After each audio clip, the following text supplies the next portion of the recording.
Yeah. See, that happened to us. We had somebody under, and then the person buying our house decided they don't buy that bill, so then it fell through, and then they came back.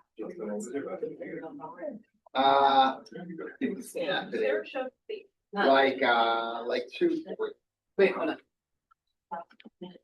That the average 110. Huh? That's my boss.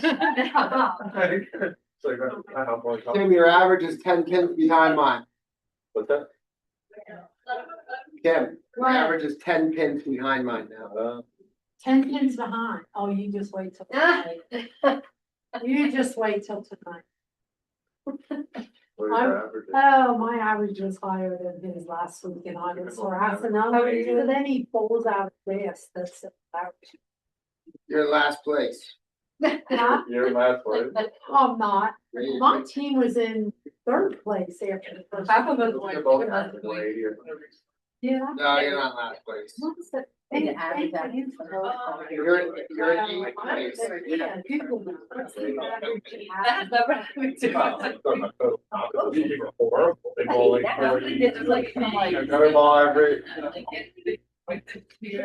Okay, everyone, thank you so much for coming. Zoom people, give us a shout if you cannot hear us.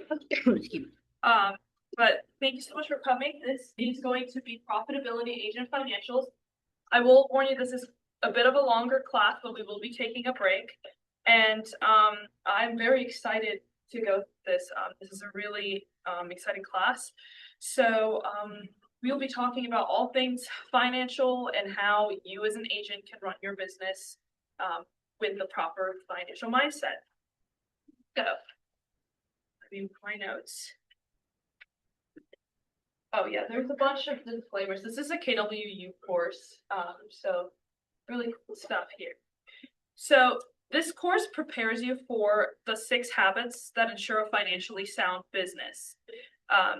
And I'm going to go through them and ask you guys why you think they are important habits as well. So the 6 important habits for a financially sound business is set a profit goal that funds your big life and pursue activities to achieve it. Estimate, save for, and pay your taxes on time. Use the proven models and systems of the MREA chart of accounts. Be fiscally savvy by reviewing your financials monthly. Pay yourself a salary and prepare now for a financially secure future. We will be going through all of these habits in the next, hour or two. Yes. You have more of these things. Yeah. More of them. I can ask Lee real. How many more do we need? Who needs a packet? 2? 2 more. 2. Okay. Thank you. We know. Probably gonna need the French. 3. Okay. Okay, awesome. I did also share the doc with the full length. I just printed out the ones that are there, but yeah, you guys can follow along. So, as you know, KW is known for model systems and technology. So naturally, KW offers powerful tools driven by technology to help you pursue your business goals and your personal goals. So we will be looking at the proven models and tools from the Millionaire Real Estate Agent to have a smart, sound business. So why do you guys think these 6 goals are really important, or habits are really important?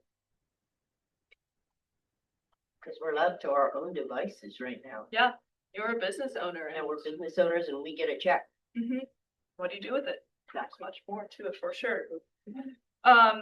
These are important habits because many agents confuse revenue with profit. They don't save for and pay taxes on time. They don't make use of powerful tools available to them. They don't understand their financials and they just wing it. Or they don't plan for a regular monthly review. So let's look at the difference between an unsound and a sound business. So whether a business is financially sound, which will have systems that create sustainable growth, or unsound, which is a hit or miss processes that are unfocused and inconsistent, depends on how you set up and maintain your business. So an unsound business will inhibit opportunity and growth. It will reduce your effectiveness. It saps time, creates unneeded stress, and it can be expensive. Whereas a sound, financially sound business is worry and stress-free, allows you to take advantage of opportunity, frees up your time so you can do more for your business, It makes your money work for you rather than you work for your money, and it prepares you for challenging times. Which business would you most likely want? Yeah, because has anyone here been in this situation where they did not have enough money to pay their tax bill? So, oh, Yeah, that's not a fun feeling to have, and part of this class is to help you prepare for that and give you some systems you can put in place, because that's not a fun feeling, and we don't want you to be in that situation. So, let's take a look at the next slide. So here is an example of the same scenario, but handled differently by Agent Mary. So the first one is, so she's a solo agent and her expenses are pretty low right now. And then this example of financially unsound is she earns a commission of $9,000, and after paying the market center company dollars, she receives a check in the amount of $5,760. She then deposits it into her personal bank account to pay for personal credit card debt and household expenses. So does anyone see why this example of a financially unsound scenario? She's not reinvesting back into the business and she's not saving the money for the tax. Yes, exactly. So at this point, it's hard to keep track. She paid her full amount from her commission check into her wallet, and now when tax time comes, it's going to be much more difficult for her to pay her taxes. So let's look at the same scenario, but in a financially sound business. So in this situation, new agent Mary receives her check in the amount of $5,760, and she deposits that full check into her business account that she's created for her business. She keeps 30% of it in her business account to pay for her business expenses and potentially, keep some in there, reinvest in her business. She pays herself a salary that is 70% of that check, which is $4,032. Out of that $4,032, she takes 40% and puts that in a tax savings account, because we can assume a 40% tax, and then of $1,630, and then what's left over that she paid or had left in her wallet for her own personal expenses is $2,400. So I have a question. Is that $9,000 commission check that Mary received, is that profit or income? Yeah.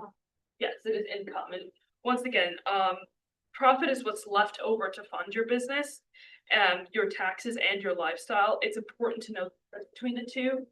It's kind of shocking how many people don't know the difference between that, and it's so easy to focus on income and not worry about profit, which is what runs the business.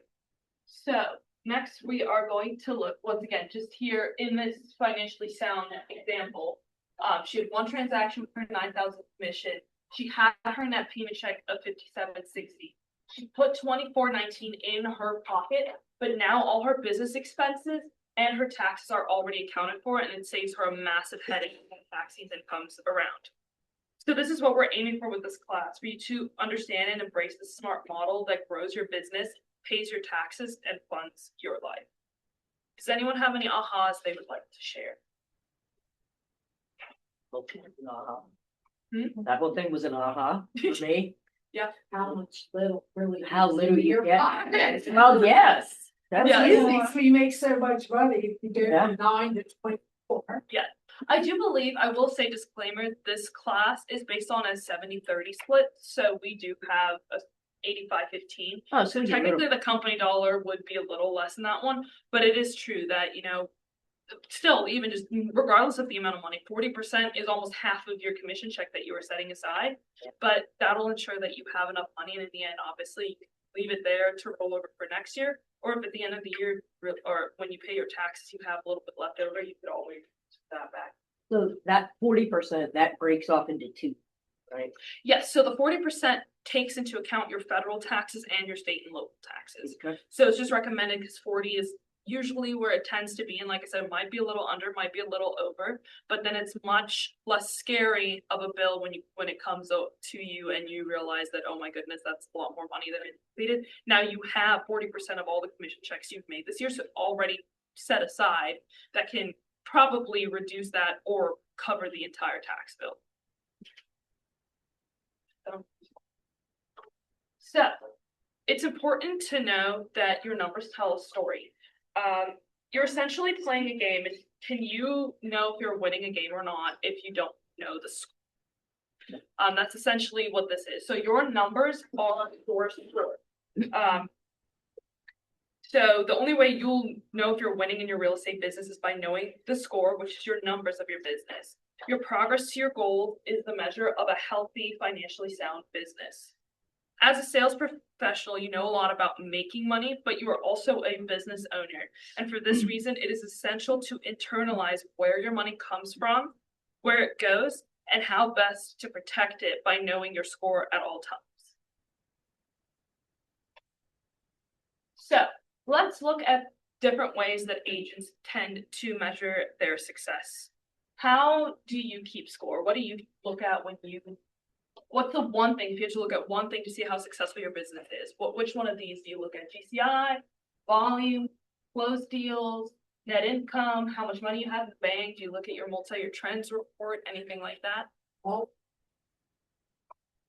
Yeah, I look at all. which is definitely good.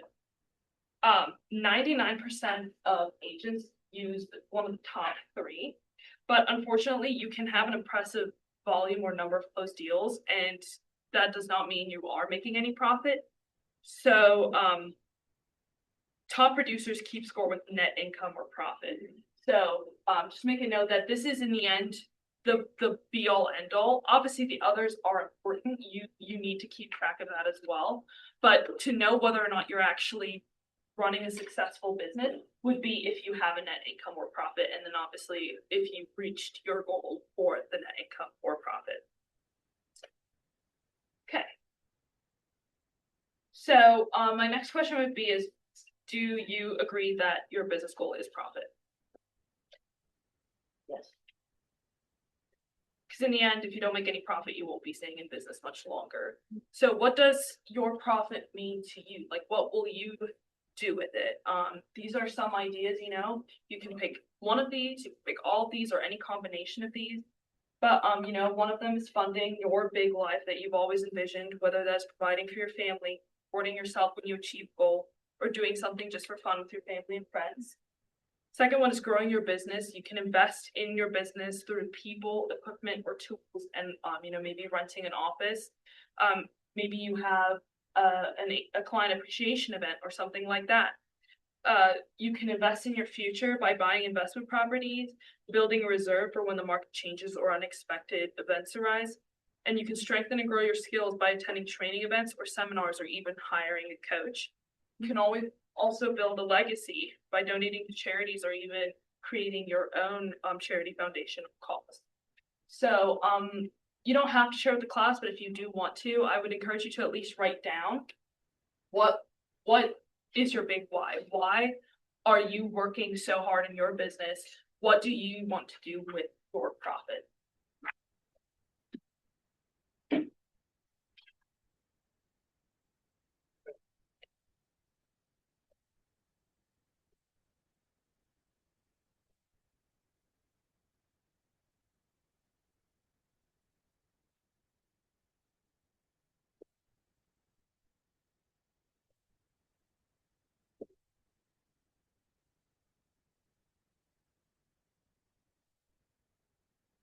Anyone want to share? You don't have to.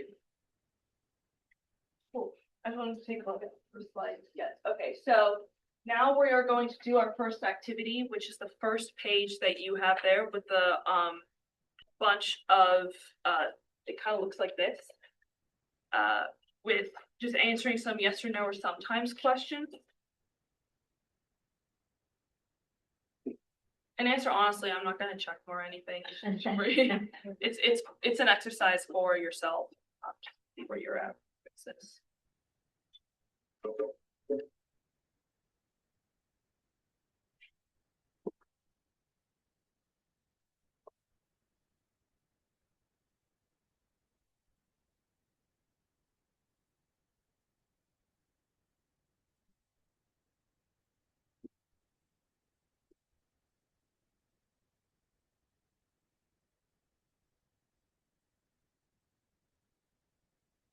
What's the MRA? That's the millionaire real estate agent. Oh, okay. Yeah. Got it. Okay. So I needed. Thank you for asking, because I was stumped too. No, no worries. Yes. Cool. So was anyone shocked by any of the answers that they had to give? Or how much there is on this list? I was surprised to see a profit and loss on here, perfectly honest. Yeah. I'm absolutely used to that for every businesses. No, and we will Think be of it covering, for this. yeah, pretty and we'll cool. be covering one. That's So, fine. yes. Yes, I'm very excited. We'll be covering. I like that a lot. And then I also want everyone to come up with a profit goal. If now that you've thought about your big why, is there, a goal that you have in mind of how much profit you want to make to start funding that? I want to encourage you to not dream too small, but also understand, sometimes it might take a couple years to reach that goal, but set something that you think is attainable and, just thinking about, because that's just so easy, because that's the prize and we want you to keep your eye on the prize, which is the profit. So if you have that written down somewhere, it's something you can work towards. Question, Yes. outstanding consumer debt, is that just like credit card debt, or is that all debt, including like your house? I don't think it includes your house payment. So is that mostly Number like is- credit card debt? It's the very. Oh, yeah, the last one. 17. Yes. So yeah, I would say it's like credit card debt and stuff like that, because we assume that you have a mortgage or you're paying rent or something. But just making sure that you have good credit health, I guess, is more so what it is. Yeah. So I guess back to the whole profit goal, how do you intend to reach your profit? There's a pretty simple answer to it in the real estate business. So houses. People And buy how do you houses. sell houses? Mostly. Listing appointments. That's the main driver of your business. If you make more listing appointments, you'll get more listings, and hopefully your listing appointments lead to buyer appointments. And that is a sure way to help increase your profit. Obviously, easier said than done, but that is, ground zero for reaching your profit.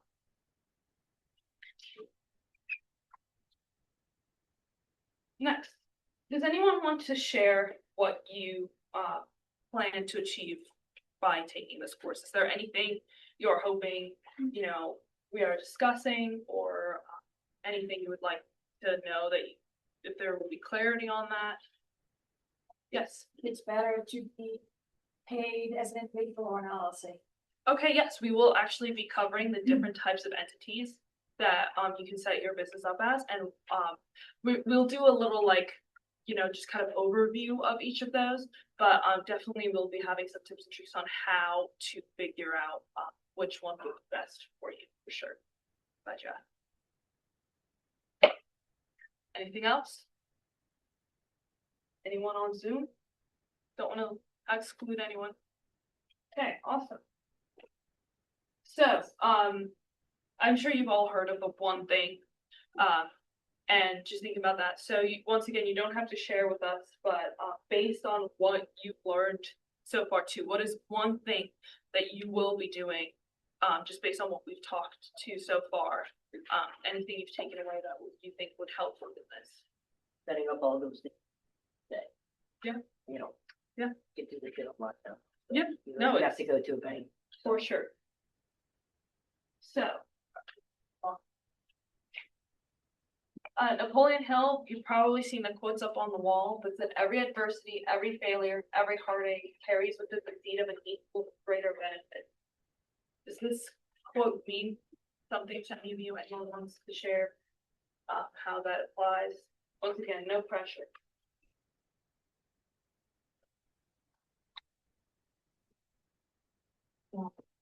And you go through adversity and failure, just to be sure a strong person. For sure. It's that whole idea of, a diamond being formed under pressure. And reality is that as much as, adversity or failures suck, you can always learn from them. And that's something that, make sure that when you make a mistake, no matter how big or small, that you take note and that you kind of take some time to think about what could I have done differently and what can I do differently next time? What systems can I put in place to avoid this mistake happening again? That pretty much sums up my entire first year in real estate. Yeah. And it's something where it's like crazy just having like a Google Doc, something where you just type out everything. And like I said, and come up, with an answer or a solution or something that you're trying. And I promise you, a year from now, when you look back at the things that you were struggling with or the mistakes you made, you will almost like kind of laugh, be like, oh my gosh, I can't believe that it didn't even occur to me to like, have this consultation or that kind of thing. Cause like, it's now second nature because you took the time to write down what you did wrong and come up with steps to improve on that. Robin, I think that also. Yeah. That opens up the opportunity for you to see what you've tried and what doesn't work for you. Yes, for sure. Um, Because what works for you, for someone else might not work for you, for sure. Yeah. But I definitely think once again, sometimes it's not the entire thing that works for you. You just might need to tailor it to your personal business. So you might learn, okay, my good friend, agent, whoever gave me this advice. I really like the idea behind it, but the specific practical implication isn't for me or my business.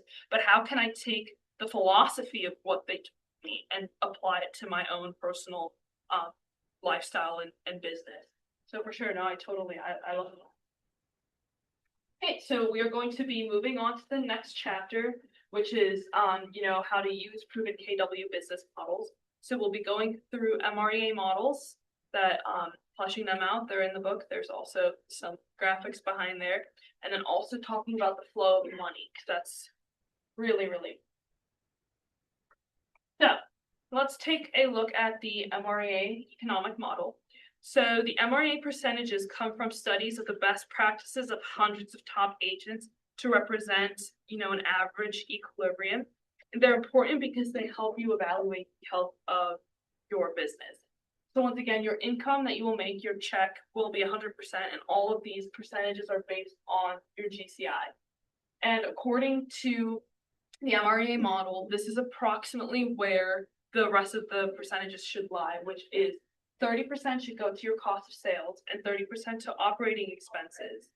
And then 40% should be your net income or profit. Once again, this might fluctuate and it might take you some time to get there. And don't worry too, we'll be talking about what the difference is between the two expenses that are cost of sale and operating expenses.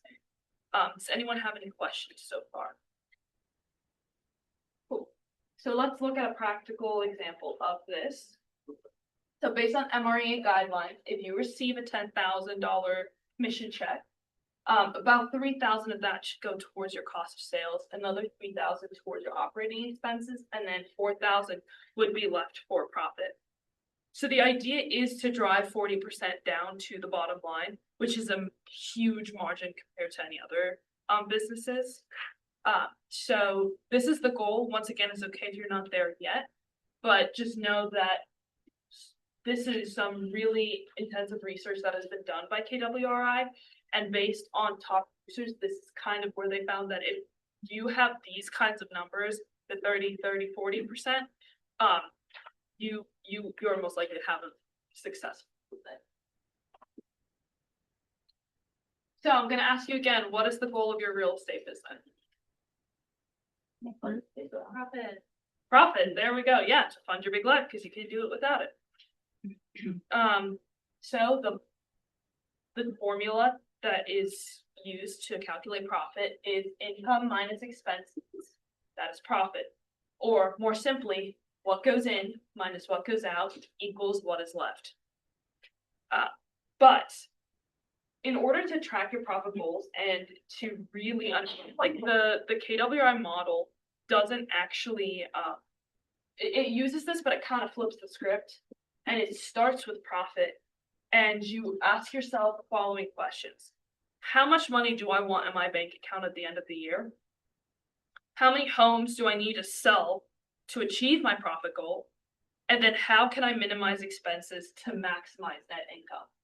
Because the reality is, the less expenses you have, or the more you control your expenses, the less you have to subtract from income, and then you will have a greater profit.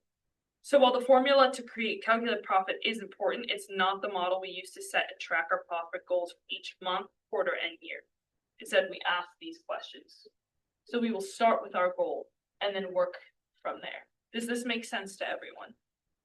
Does this make it a lot easier to reach your goals than just, looking at income and then hoping your expenses are little enough that you have enough left at? Cool. Over here. Okay, so let's talk a little bit more about what goes in. So your income from your real estate business are your commissions and your transaction fees from a closed transaction. And that includes, so it gets kind of confusing with listing and sales, but listing means if you sell a house, and sales means the house bought. So buyer and seller income. And then also if you have referral income, so again, if you refer it out to someone and you receive that check, that is also considered income in your real estate business. And then also any leasing income, if you have residential and commercial. I know we mostly have residential here. But what is important to note as well is that this does not include your passive income. So profit share, or, if you have, anything else like that, like profit share does not count. That's passive income. And we're looking at actively, generating, going out what you have from a closed deal for this. Does anyone have any questions? Cool. Next, we will be looking at what goes out, your expenses. There are two elements that go up. There is your cost of sales and your operating expenses. Does anyone have an idea of what the difference is between the two? Cost of sales is whether you spend like market center payments, buying signs, buying things like that. Market operating expense. Wait. No worries. Here. Yeah, no worries. Sorry. Cost of sale. It's okay. I'll be given It's the opposite. definition in a second. Yeah, It's opposite. it's the opposite. Yes. Yes. So I'm sorry. no, don't worry about it. I know, and that's once again why we have this class. And I know it can get really confusing because it's so easy to think of something like, oh, well, I incurred this cost, and I do sales, but there is a fundamental difference. So let's start with cost of sales. Cost of sales is the cost related to each transaction you make. It is the cost of making the sale. So the reality is that when you have no transactions, there will be no cost of sales. And another thing to know, which does not apply to many people here, but if you have buyer agents working for you, the commission you pay them will also be considered a cost of the sale. So it's again, obviously, if you did not close on that deal, you would not pay buyer agent their commission split. So this is anything, just think of that, will I incur this expense if I didn't sell anything this month? So this includes your commission paid to the office, which is your company dollar. It also includes your royalty fee that you pay to KWRI. Any commissions or splits that you pay to other agents, or if you have employees, anything that's directly involved in the sale. And then also referral fees. If you pay out a 25% referral fee, that's a cost that is associated directly with the sale. Once again, if you didn't close, that 25 referral fee you would not have had that expense. Does that make sense to everyone? So something that's important to note, once again, this is based on a 30% split, but let's just dig a little bit into it. So your gross commission income is the amount you get on sales price, but it is not what you receive in commission check, right? And the amount you receive reflects the amount deducted to pay the market center and KWRI. They're part of your cost of sales.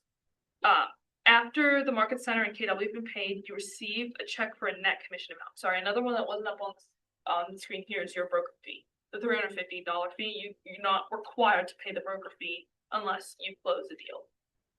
But here are like 3 different examples that just shows you how cost of sales can fluctuate.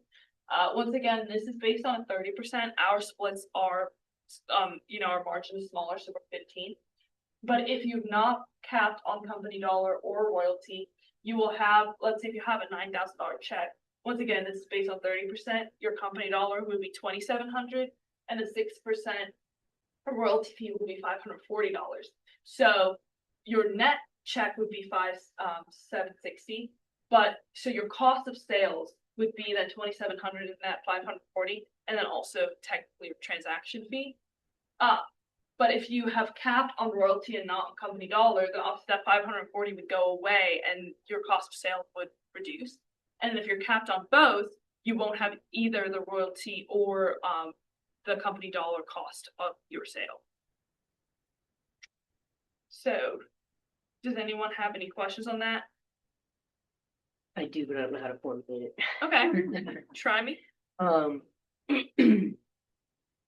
So the math works without the brokerage fee?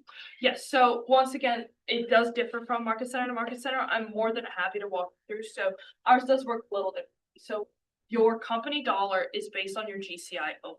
So let's say you sell a house, I'm just gonna, for easy math, $100,000, you have 3% commission. So that is $3,000. And you charge, let's say $695 broker fee. Your GCI is considered to be that 3,000, and then you will have, so that's what company dollar will be calculated on. So we will take 15% of that 3,000, but the royalty is based on the 3,695. Okay. So that's why the split looks a little wonky sometimes. And then that will get you your 1099 income, and then only after that do we deduct $350. That is the market center broker fee. So in a sense, yeah, that difference you make, that for the 345, is a bonus to you. You don't get company dollar taken off that. Is that Yep, that makes does sense. that clear things up? Okay, cool. So Yes. I've been doing taxes now for 8 years, and I'm sitting here racking my brain thinking, so cost of sale, those are all things that you're able to deduct from taxes, correct? We will be going on through tax deductions later and things that you Okay. can and how that works. Yeah, because there's different rules for different things. Okay. But yeah, for sure, there are some things that you can deduct. Question. Oh. I'm doing things correctly. No, all good. This is more so too for you to just understand, because reality is, there are your splits that you have, and that is a cost that you will incur for making the sale. It's directly correlated. Once again, you won't be making that expense without it, just so that you can so the best way, we'll talk about operating expenses too. So this is more like of a variable expense. It can change from month to month depending on how much you sell, the volume that you sell, things like that. So it's important to differentiate these two expenses, because this one fluctuates way more, and it's just easier to keep track, because then it's also easy for you to see how much are you spending to make the money that you make in a more direct way. So next we will talk about operating expenses. So operating expenses are related to running your business. These costs incur whether or not you have a sale. So one of them is, if you rent an office space, you will be renting that office space and working out of that office space whether or not you make a sale. Any auto expenses, like once again, we'll get to some of the tax deductibles later, but if you drive to and from listings, reality is you're going to pay for that gas whether or not you sell that listing. If you have an admin or someone like that you pay a salary to, they're not going to not get their salary this month because you didn't sell anything. If you have insurance, any other professional services, and your marketing and advertising, because reality is, you pay to advertise, you will have your website up and running, whether or not you have any listings or whether or not you actually sold it, those listings. So, can anyone think of an operating expense that's not on this list that you incur every month, regardless of if you sell? That's another one. Yeah. Give you a Your hint. brokerage, we Yeah, so pay. your $105 that you So, pay. I mean, that's kind of the rent. Yeah, because you rent a desk here essentially. Yeah, we're renting. Mhm. But that's a fee that you will incur. So once again, the best way to think of this is a fixed expense. For the most part, they stay the same every month. And once again, they're fixed. They happen whether or not you have a successful month. So reality is that these are fairly easy to track. Like I said, there is some variation in there. You know, you might drive a little more around this month than other month, but the reality is like you will have some expenses that will incur regardless. They're not directly linked to a sale.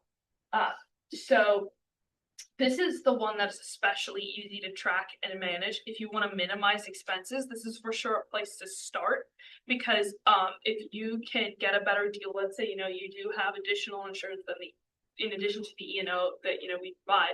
If you shop around and you get a better policy and your monthly fee is less, that's something that you know every month, this is how much I pay for insurance, or this is how much I pay for my marketing. And that's much easier than to control. And then if you minimize those expenses, if there is something that happens and you know you have an extra cost of sale, maybe you had to pay a referral or anything like that, that, you know, makes your commission check less, that because those are a little more variable and in a sense unpredictable, this is a great way to know that, you know, this is much easier in a sense to set up a budget for, because you can have an idea of how much you pay each month for these expenses, try and minimize it, and then through that maximize your profit. Does anyone have any questions? So the $100 that the office charges every single month, Yes, does that go under? that is an operating expense. Yes, Okay. yes, because that is a fixed amount that you pay every month, whether you sell a house or not. And so Yes, your phone as well. So that's something, once again, that you would Yeah. pay for regardless of yeah. The phone. Yeah, so this is great. And once again, computer too. yeah, computer, all those kinds of things. So once again, the cost that isn't directly linked to a sale. So again, the easiest way to think of a cost of sale is, if I didn't sell a house this month, would I still need to pay this bill? The answer is yes. Then it's an operating expense. And continuing education and end of year fees. And we'll be going through a example profit and loss statement later in the class that will be covering a lot of what these expenses are, and it gives you like a little prototype thing. It's really, really. So then we have an activity. I think it should be the second one that we printed out. Oh, sorry, I skipped over before we do that. Now we have we went over what goes in and what comes out. Now we have what's left over. So that is your net income or your profit. This is your business's total earnings, comprised of your income minus your cost of sales and your operating expenses. And this is what will help you grow your business and invest in your future. So once again, this is why it's so important to have that profit goal in mind, because we are beginning with the end in mind. If we don't know what the destination is, how can we plan to get there? So next we will be moving on to an example. I think it's the second page. It kind of looks like this. Let me know. I printed it out. Yeah. Yes. On that last slide. So when you say is your profit business, so like for example, that be investing in like if land boys for an example, or like investing in marketing. When you say, is it just anything? Yes, anything that you can put back. So what you use your profit for, you put it back in your business wherever you know discern is a good place right now to help you grow, because you put that money back in and then eventually you will get a return on. So it's like land voice is an example. If you use your profit to do that, that might help you, you know, go through your leads and organize them super well, which will make you more efficient, which will then help you to be able to gain more clients, which will lead to more listing appointments, more buyer agency contract signs, which will lead to more houses sold. You know, like it's the whole snowball effect. Okay, so let's look at this activity. So in this example, let's just say your goal is $250,000. That's the math that was already done for me. I mean, yes. Yeah. So that's your net profit. But the net profit is how much money you'll have in your bank account at the end of the year. You will then need to calculate your gross profit goal by dividing it by 60%. This is to take into account taxes. So essentially your net profit goal is after taxes. So now we're going to calculate before taxes by dividing it by 60%. For your gross profit goal. So if anyone wants to grab a calculator and tell me what that answer would be. I'm using $250,000. Yeah, 250,000 is our hypothetical net profit goal. Divided by.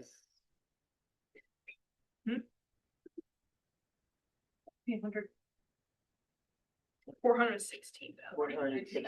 No worries, no Yeah, that's worries. what I got. I was like, wait, is that number right? That sounds ridiculous. So divided by 16%. Makes sense though. So you Yeah, would, your gross 416. profit before taxes would need to be $416,666.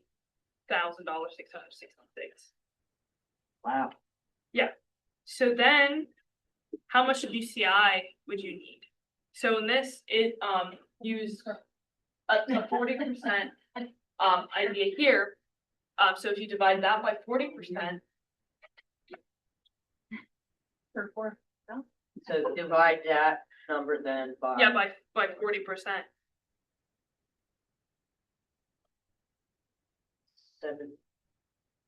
1,736,000. Never it.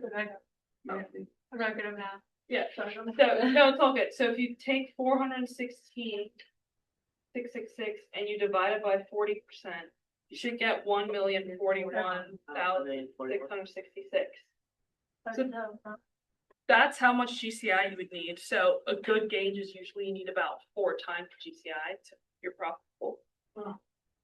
Then once again in this one, then you will calculate how much home sales you need. So But Yeah. one second though, a lot of you guys aren't spending any money on this, yes, right? So we're working on a profit goal when the reality is that most of you aren't spending money in your business.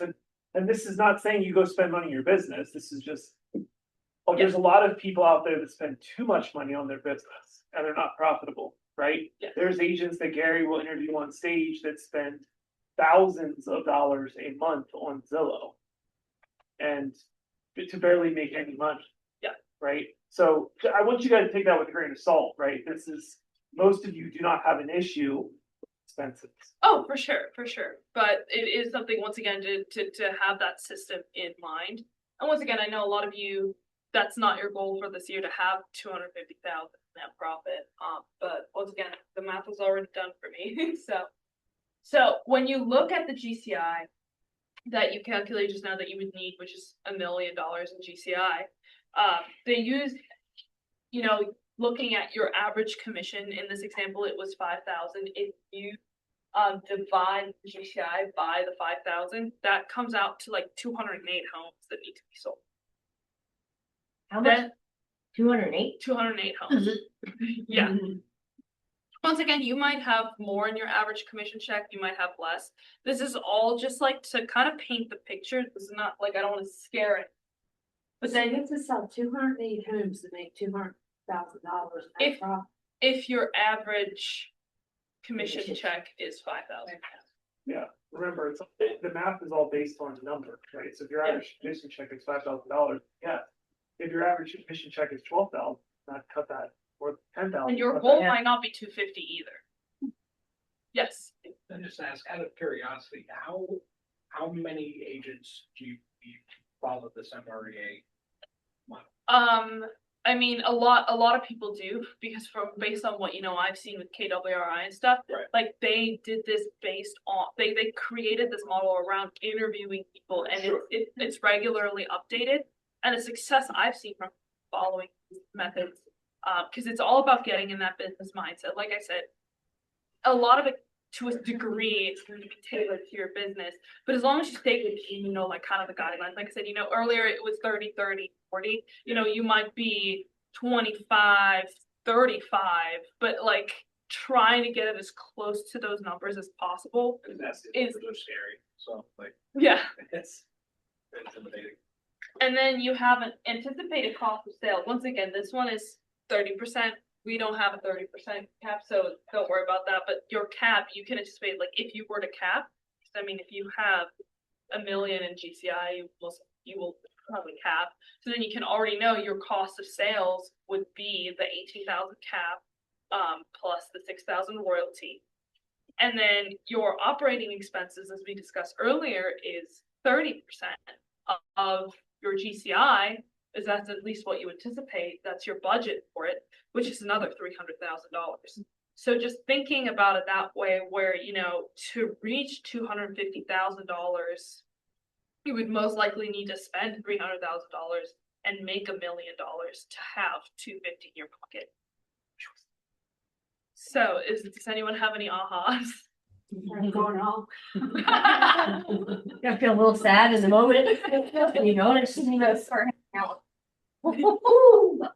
My only other question is, like, how much does this take into account, like, other investment? Is it solely just your real Solely estate based on business? GCI, yes. Is this also kind of what they recommend for, like, I was gonna say, like, does MREA go over any kind of numbers for how to structure, like, income from other real estate related sources? Because they do mention and recommend that you get into other sources like For sure. title, all of these other different avenues. But Yeah, I for was sure. just curious. So we don't Or is cover that a already lot of done? this in this class. I know that the leverage class talks a lot about this. And then also like we will be kind of, you know, just to this KW, like talk a little bit about profit share and how that's a good way to get some passive income. So again, this does not take that into account. This is only from your like listing, buying, referral, and leasing, like, you know, basically anything that comes to me, like that I process and check. And like I said, these numbers are kind of scary, but it's just like kind of getting into the habit, you know,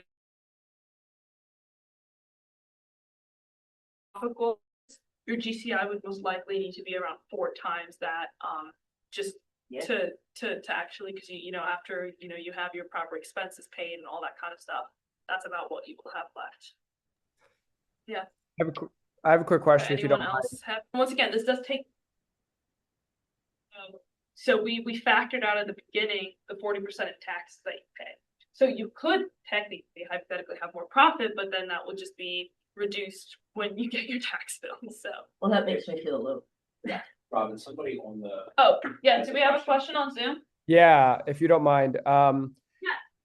Could we break down the difference between like your net profit goal and what you pay as your salary? Because I think, am I incorrect in saying that net profit isn't necessarily the amount you get paid from your business? That's the amount left over, meaning if you put $250,000 net profit goal, that's $250,000 that you're left with after paying yourself as well, not necessarily how much you want to pay yourself that year. Yes. So your operating expenses, your salary, if you were to pay yourself salary, maybe that's a great question. That would be considered an operating expense. And so this is basically a 250,000 goal for your business. So this is after you got paid, like you still get paid.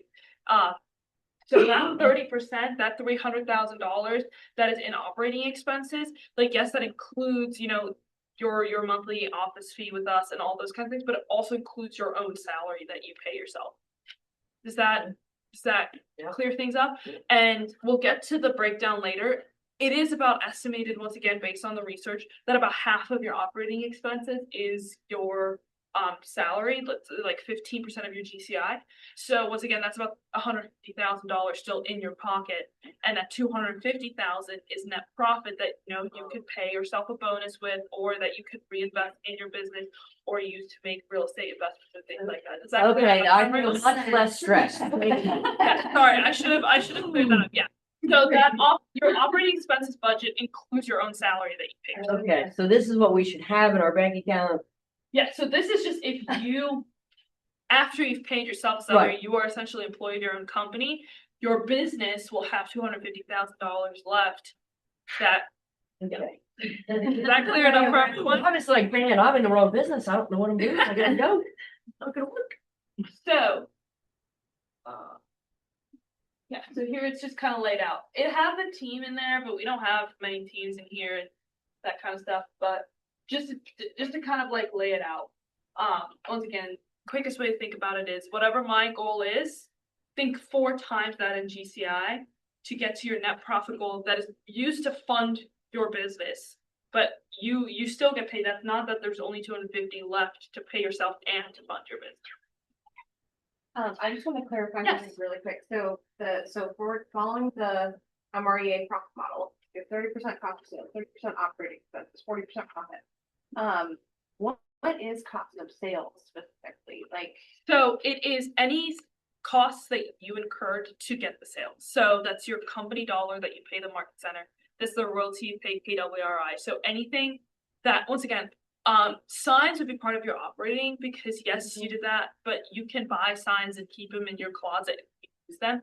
But it's the things that only incur that because of this sale. okay, so like you said, that's like the transaction fee and like the split with KW. Okay. Yes. So reality is like because we have a 15 split, you know, the regular split, that already means that your company dollar will only be 15%, then the 6% added on, you know, that's 21%. So you still have like 9% wiggle room for any other, you know, like referral fees, anything like that that goes into the cost. Does that clear it up? Does anyone Yes. have any other questions? Okay. So I'm gonna tell you guys like the bottom line of this chapter we just covered is that you are a business owner first, and you need to commit to a financially sound business based on the systems of MREA, and you need to know your desired profit goal, and then calculate the required GCI, and then write down the activity that you would need to do to achieve that goal. So if you would list at least one action that you would take because of this chapter that we just went through. You can write it down, you can share it, you don't have to share it.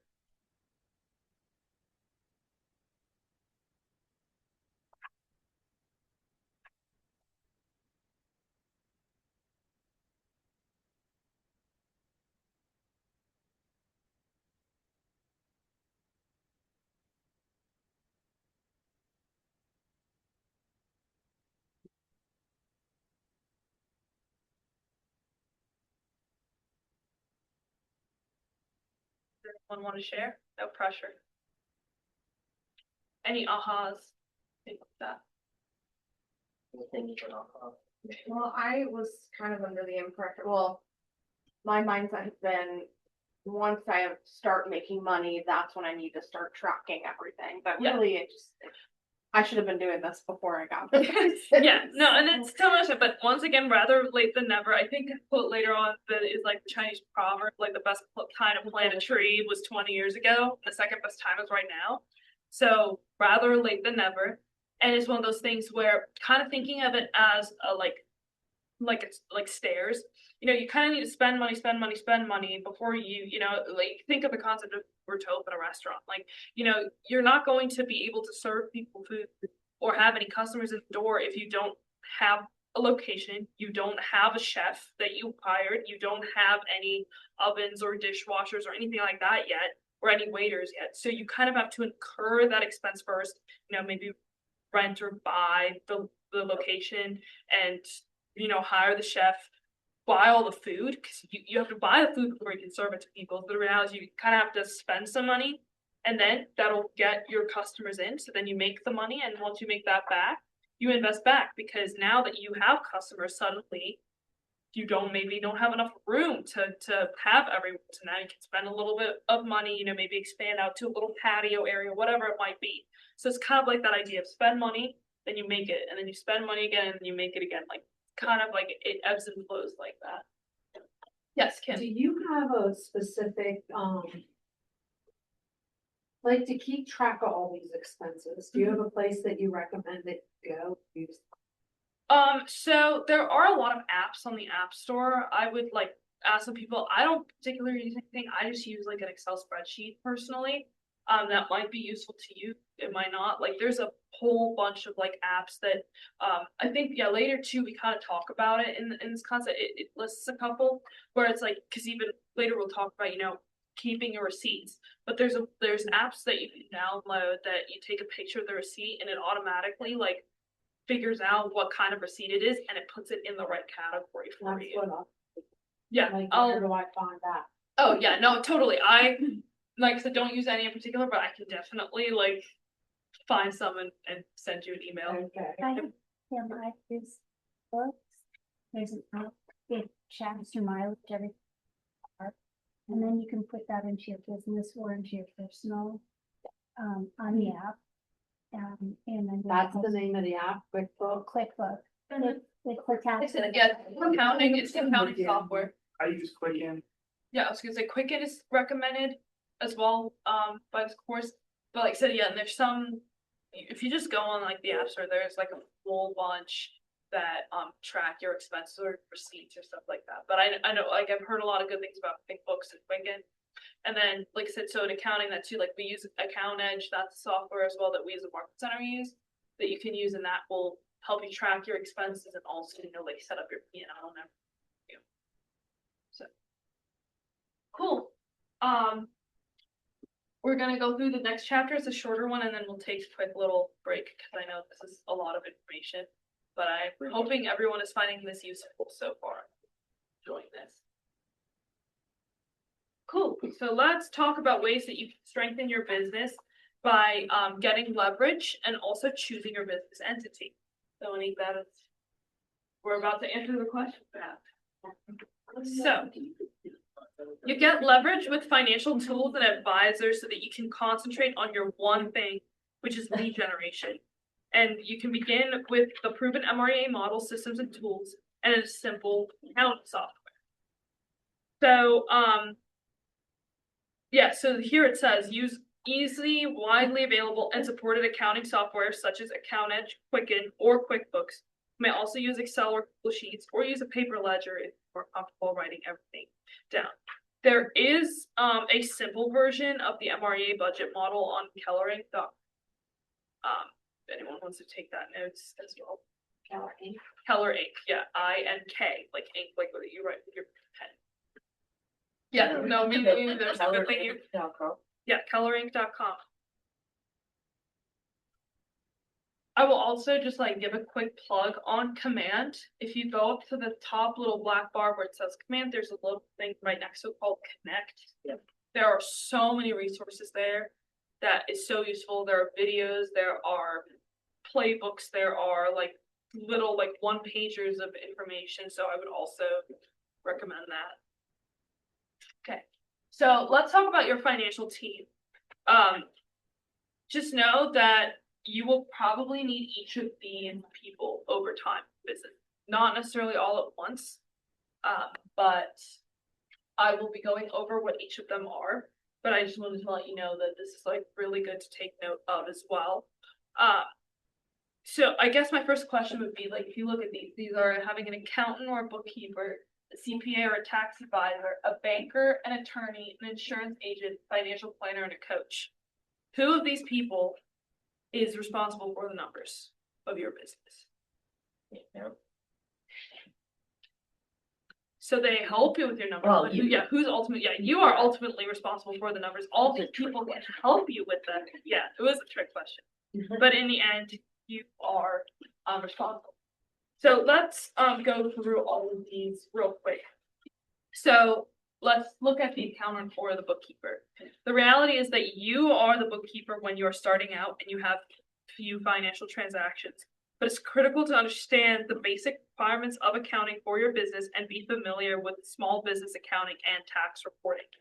It is highly advisable to hire an accountant or bookkeeper as soon as possible.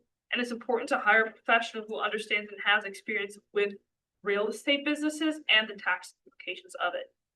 And then together, you need to identify and study the numbers, preferably each month.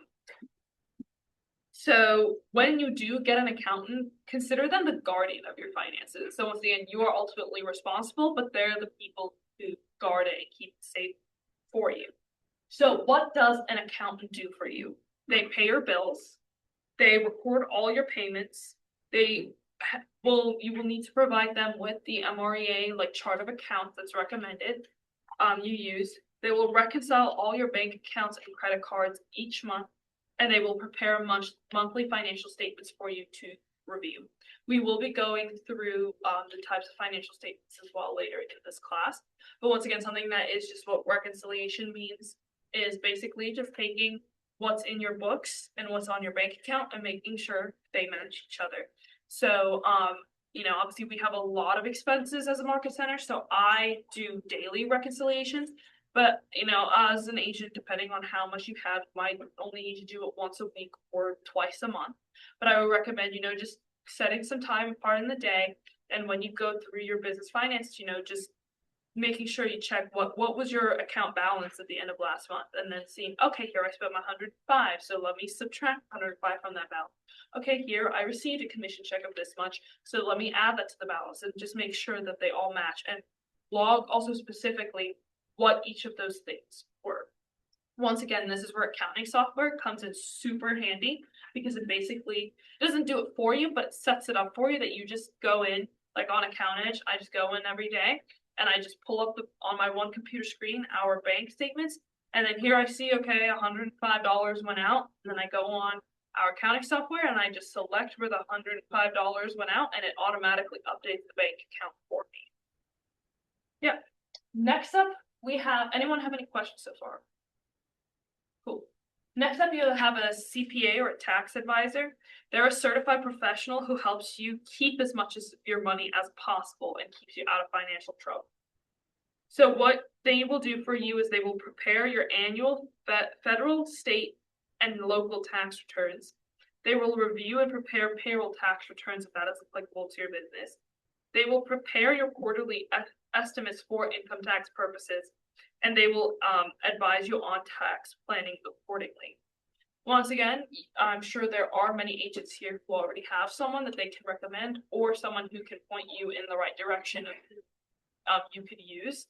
What is also important is when you have an accountant or a CPA or a tax advisor, give them a copy or tell them to get a copy of the MREA book, so that they can understand what model you want to follow in your business, so that when they do your taxes or help you with your accounting, that they know what model you're following and that they can implement that. Does anyone have any questions? You need for them to read it? Yeah. Because I don't think they're gonna mind that doesn't have time for that. No, I understand that, but at least to like refer them Okay. to, like to at least, so once again, like if it's an accountant, give them the MREA chart of accounts. So even if it is, just send them a picture of the page in the book and say, this is the chart of accounts that I'd like to follow, or at least be the main accounts. We'll talk a little bit about sub accounts later, but just like, this is the business model, or even if they just read, like a couple of pages, just understanding how you model your business. Like I said, even if it's just taking the notes from this class and condensing that into an email just to explain, this is how I want the model that I want to run my business by. My goal is a 40% net profit margin. How can you help me make that happen? Things like that. Does that make sense? Yep. Cool. And like I said, they can use it as a textbook then even too. They don't necessarily need to read the whole thing, but even if you just say, hey, I want, so that they know what you're talking about. Next up, we have a banker. So it's important to develop a relationship with a banker, because they will help you set up the recommended accounts and, any credits or loans that you might need for your business. And be sure to shop around for interest rates, transaction fees, since these can differ from bank to bank, but that's where it's super important to have like personal connection as well with a banker to help you, that you can ask any questions for, and who, would want to get you the best rates that you possibly can get. What your banker will do for you is review and develop a business plan, and also recommend reputable professionals like attorneys or tax advisors. They'll definitely know, especially if they're well versed in real estate. Next up is an attorney. So choose an attorney who specializes in business and understands real estate, because what they will do is they will prepare documentation related to your business entity. So if you want to set up an LLC or anything like that, your attorney will definitely be a person who can help you with that, make sure that everything is in order for that to happen. But they will also advise you on legal matters concerning your business. Once again, we're all always happy to help, but in the end, the person who's going to know the law the best is the person who studies law and does that for a living. Does anyone have any questions? Cool. Next, we have insurance agent. Your insurance agent provides risk management. So consult with your insurance agent and purchase the following different types of insurance. You will need them all. Some of them are covered by the office. We have E&O here, but some good insurance you'll need is general liability insurance, E&O insurance, which is errors and omissions, which is once again covered in your monthly bill, auto insurance for your car, health and disability insurance in case anything happens to you, life insurance. I do want to make a note here. that if there is one on this list that you do, kind of put on the back burner, it is life insurance in the sense of if you don't have any dependents, you don't have anyone that you would, that if we don't want you to pay a monthly fee for life insurance that isn't going to be paid out to anyone. So if you talk to any financial planner, they would, they say life insurance, do you have any dependents? If your answer to that is no, I would recommend putting that off until you have dependents, because that's an unnecessary monthly expense that is not really something you need right away. Once again, that's something that you can consult with your financial planner. It's definitely something that you should get along the line, but just note that this is one that is mostly contingent on whether or not you have dependents. And then workers' compensation if you have any employees. Once again, that's then there's financial planner. So please note that there's a difference between getting an insurance plan and a financial plan. Because a financial planner will watch your money and your financial investments as well as advise you on retirement planning and estate planning. So they do kind of go hand in hand. Like a financial planner would recommend really good, options for you for insurance or how you can prepare for different types of scenarios. But once again, they're not the person who will give you the insurance, and also the person who gives you the insurance is not necessarily the person who can advise you on, considering your overarching plan for your life and your business. So do not assume that an insurance broker recommends enough liability to cover any incidents. So that's why it's always, good to have some money in your business account for reserves. And once again, having a good financial planner could help you prepare for those, because he will take a good look at all your over finances and things like that. Then next up, we have coach. A coach is someone who will hold you accountable to your financial and personal goals in a positive and encouraging manner. I will give a plug here that there is the KW Maps coaching, which you just go through mapscoaching.com.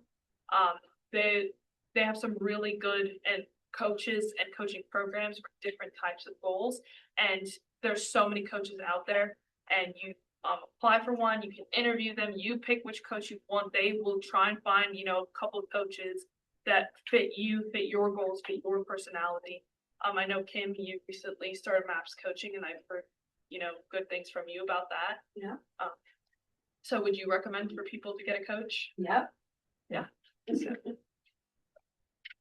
Always good to keep in mind.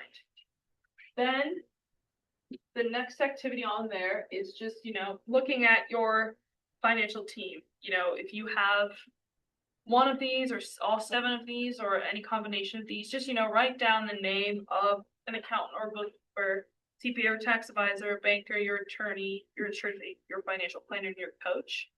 And then if you don't fill out anything there, right next to it then an action that you will take to ensure that you have what you need. So I'll give everything.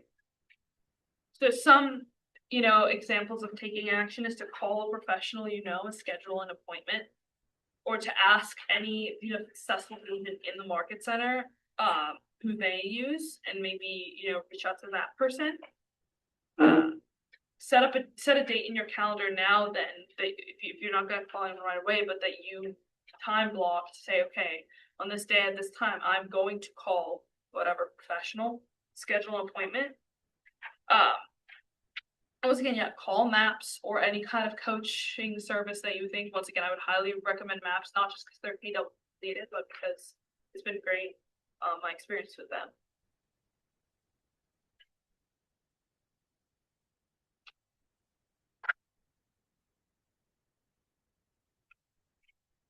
And then feel free to ask anyone in the room if they have, if you have anyone that, if you're like, oh my goodness, I need a CPA. If you feel that that's something that you need sooner rather than later in your business, feel free to ask the person next to you, in front of you or behind you, if they have anyone that they recommend. Or talk after the class. Whatever you prefer. I'm not gonna tell you to.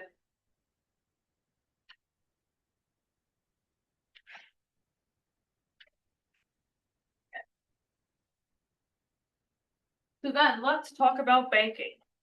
So remember, your payment check should not go straight into your personal checking account. They should first be deposited into your business account. So this is the recommended accounts, set up as a business checking, a business savings, getting a business credit card, having a tax savings account, and then having, your personal checking, savings, credit, and then investment savings. And then once again, there is a sheet that you can mark up which accounts you already have and which ones you still need to set up. And this is where it's really important to, have a good relationship with your banker where they can recommend to you, the best places for those.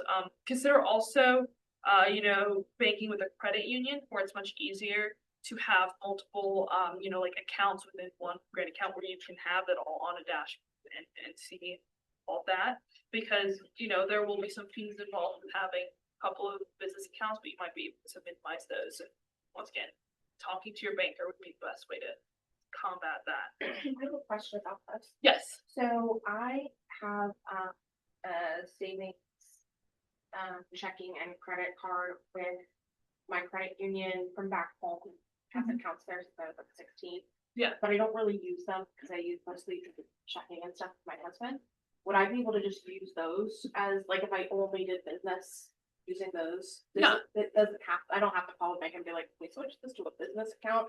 It's just like mentally in my mind, that's what that's used for. So I would, once again, I would need to look because there might be some things depending on if you are a sole proprietor or an LLC or a corporation, how that works. So we'll talk about the different entities in a bit. But once again, it wouldn't hurt to give bank one double check with that. That would be my best advice because I'm not super well versed in that. But thank you for asking. Can I add something too? Yes.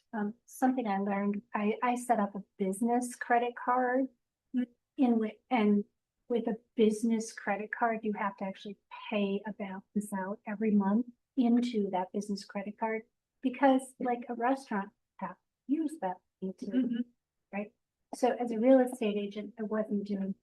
So as a newer agent, you want to get a credit card, create that as your business, put it in your mind that this is my business card and just use that. Yes. Don't spend all that extra money because that will become very like. And once again, we want to minimize Right. And that's why it is important to just make sure, like, do research, talk to a banker, see what there is to do, because there might be viable options outside of this. But just in general, yeah, like making sure you keep things separate. Because once again, we'll talk through the different entities as well and how taxing works. And it's important to, once again, even if it is a personal credit card, to make that your business one, because that makes it so much easier to keep your business expenses separate and all those things. Kimberly, do you have something to say? I was just gonna comment that years ago, when I became self-employed, I called my bank to open up a business account, and I forget exactly what they said, but what I ended up doing is exactly what she was saying. I just opened up a separate account. It's not actually a business account, but it has a checking and a savings. And then the same thing, I just opened up a separate credit card. Yep. It's not a business credit card. And I've been using all those accounts for 30-some years for my business. For sure. So she probably could. That's what I'm do saying. that. So you would most likely be able to do that. So like, Yeah. just for the safe answer is, make sure, but I'm sure because like a lot of that is as long as you just don't commingle Yeah. your Keep them expenses separate. Yes. actually income and expenses. So once again, just credit cards can be a great asset. It helps you track your expenses pretty well rather than having to, like write up checks and all that. But like it can help you keep track of them very easily. You can easily recap what you're spending and for what you're spending it. And, you can easily earn certain points or, maybe even, air miles, things like that, which can, once again, down the line benefit you if you want to go to any of the KW events or any other types of real estate seminars, Glover retreats that we've seen people go on, like all those kinds of things. That's a really great way that you can start helping yourself finance those trips in the future. I have But something once again, to say. stressing the importance of paying off a credit card. Every month, have a zero balance on that business credit card. So once again, when we get to P&L, working out, but something like your monthly office fee can easily be put on your company credit card. You know you have it there. It's on auto pay. It'll be collected every month, and you know what that amount is, and you can already account for it. And that way, too, with a credit card, it's easy to keep track of your expenses. And if you check it, fairly regularly, because the bill only comes, the next month, in a sense, like you can easily see, okay, I need to make sure, because I'm not paying this expense yet, but I can have an idea of how much my expenses were this month before I have to pay the bill, and make sure that I do have enough in my business account left, before I pay my salary and all of that, to make sure that I can pay my expenses. That makes sense to everyone? Yeah? Can I say something about the business account? Yes. So obviously I'm not a banker, but I just set up my business checking and savings account.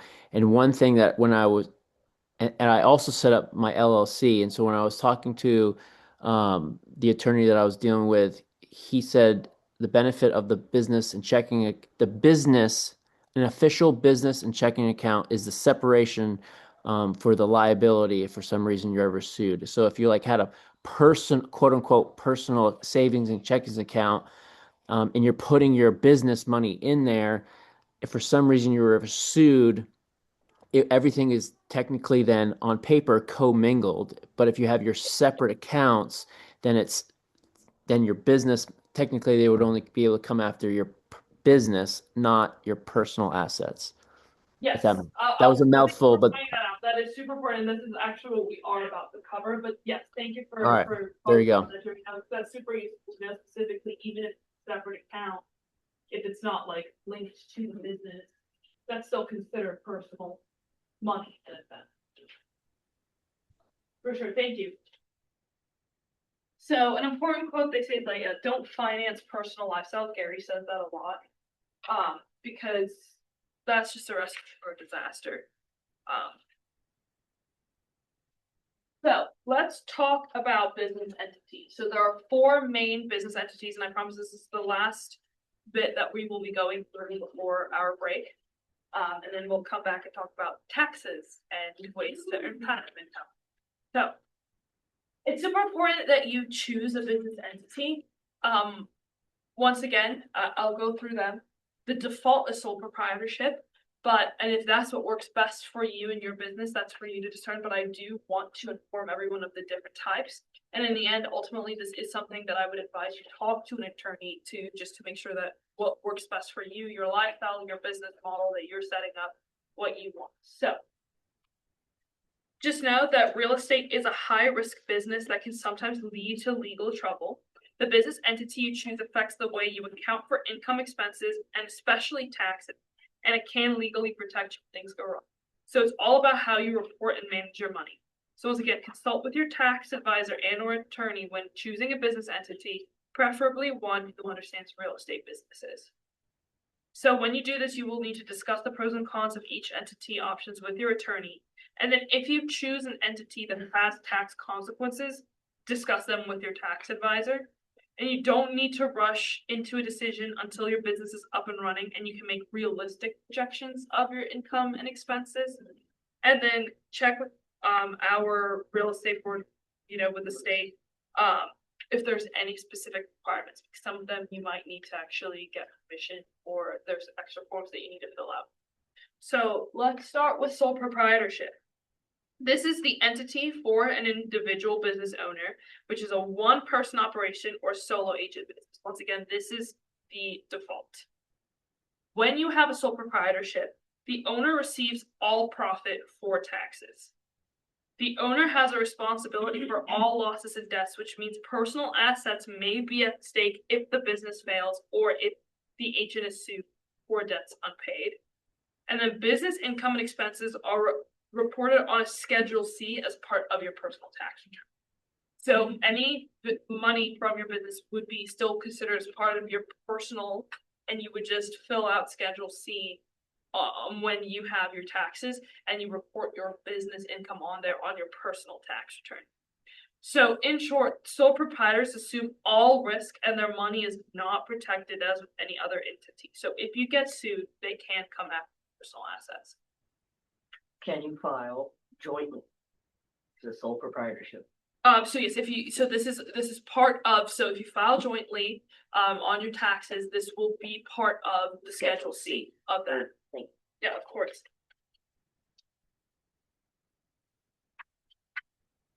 Next up, we have partnership. So partnerships are popular for real estate businesses. This is for two or more owners who are partners with equal ownership, equal voting rights, and equal liability. So this is pretty easy to form. You usually don't have to file with the state. I will admit I'm not sure about Pennsylvania. So what happens there is that partners receive profits for this, and you each report your own share of the profit on your personal tax return, and the partners are equally responsible for all losses and debts.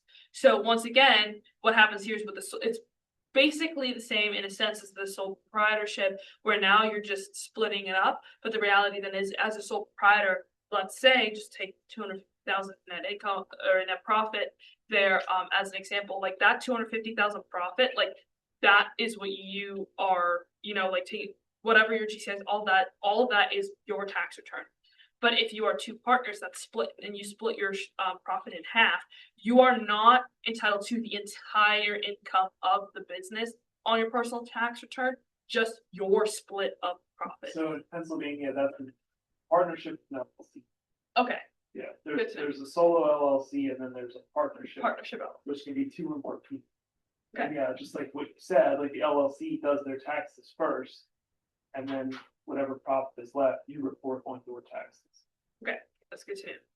So once again, now the next one is a limited liability company or an LLC. Once again, the other two, there was not any like legal protection of personal, but with the LLC there is. So this combines the structure of a corporation with the routine of a partnership. So the company can be owned by one or more people, and it provides limited liability and the tax advantages of a partnership. And you create an LLC by filing documents with your state. So what an LLC does, it shields your personal assets.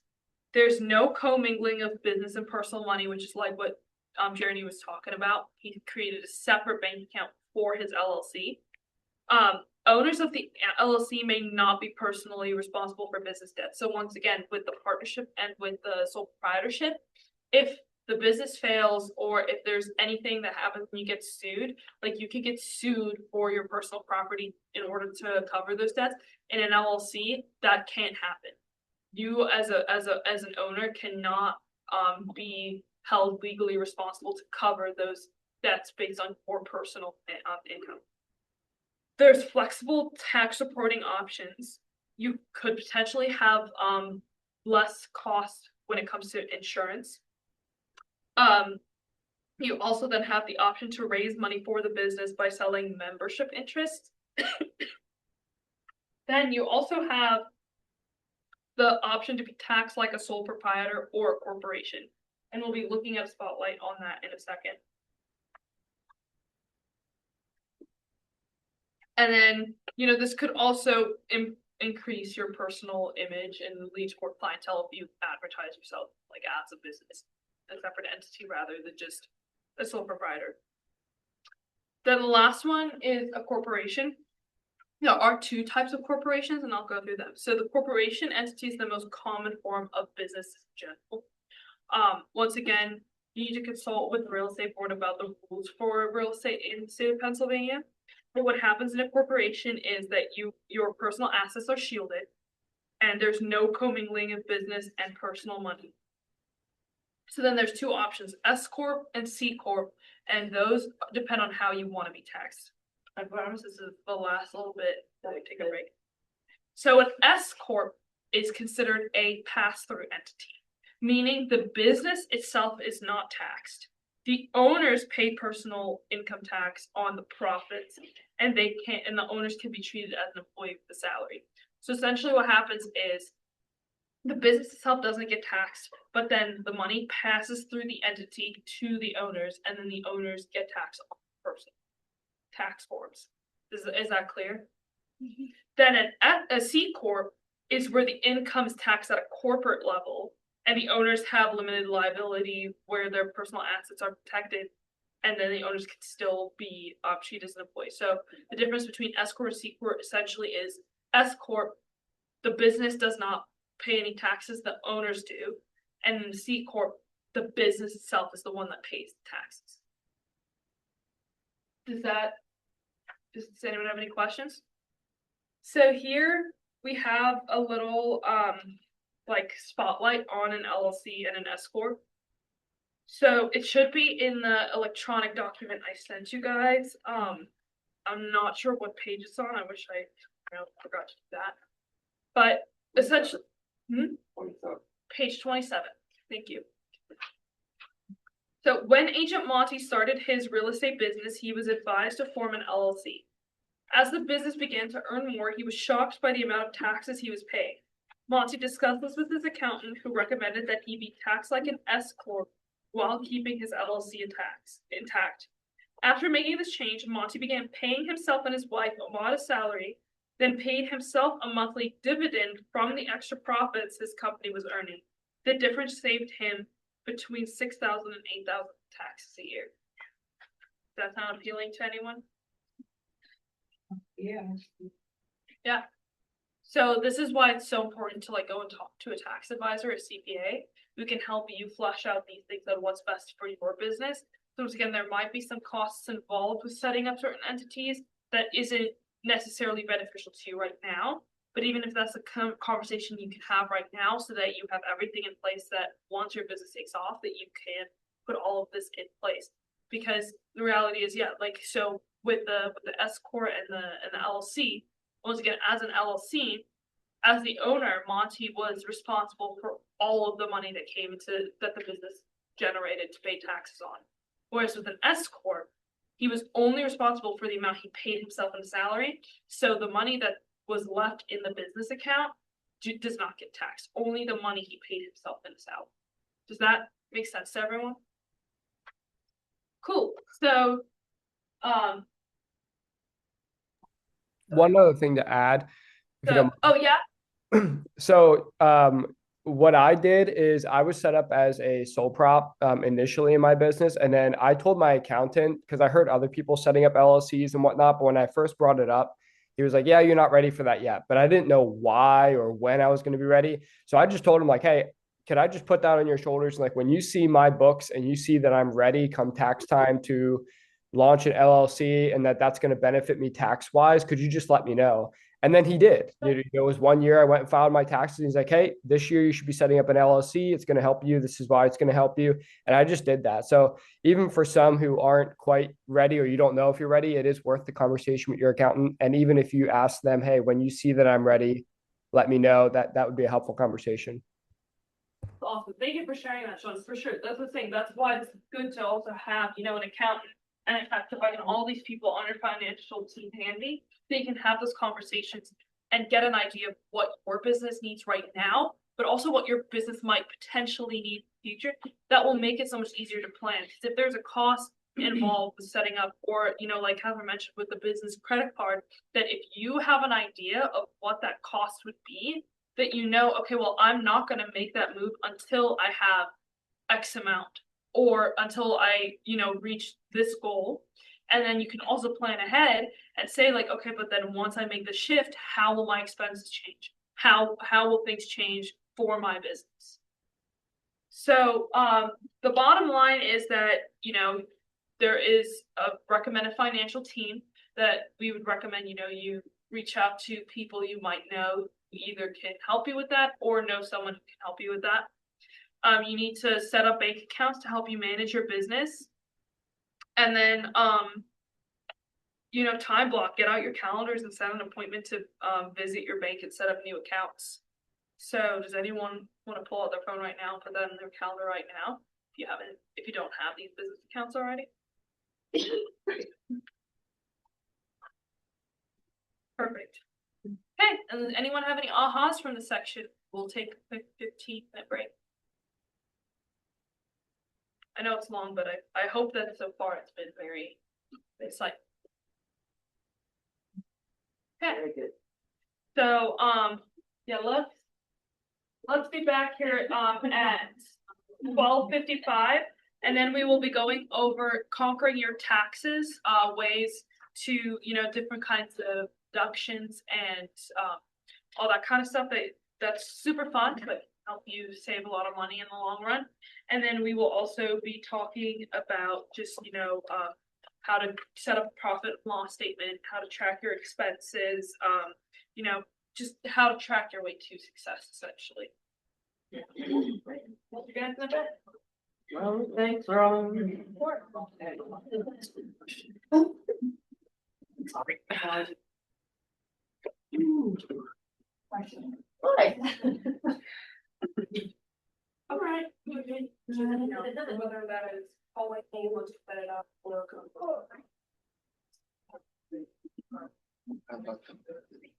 How are you? How are you?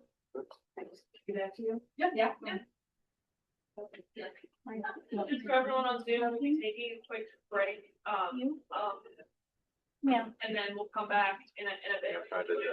Giving everyone a brain break. Yeah, it is. Yeah. To Sean's point, down there, we don't need to.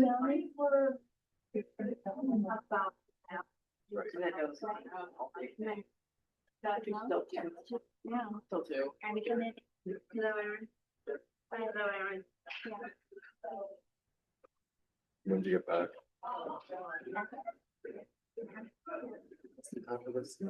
Yeah, we were trying to beat the snow fast. It was negative 16. And no, it was just this. And then we drove like 6 hours and then took off and that and yeah.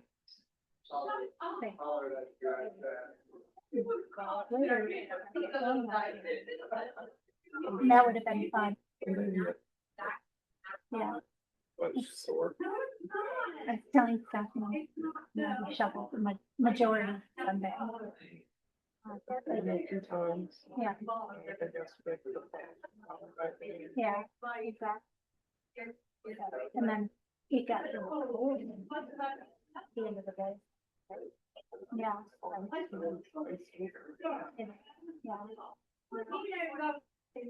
I went to was out of like the snow mountains. I went to Lowe's, I'm like, that's all right, like walk. Yeah. Like, the only thing we have is, kind of like, same thing, right? Obviously, you're selling it to the melted snow, they're like, Yeah. In years past. Water softener soap. went out there with iodized salt, sprinkling on my frickin' sidewalk, seasoning all the snow correctly. We have, things. Okay, yeah. So at least we in a place that we had shoved late in the day on Sunday, and because in the morning, nice getting. Yeah. The whole backyard's next to it. I don't know, are we staying through this whole thing, or are we going to the end? Yeah. Yeah, I don't, it's like.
They come in here, but I.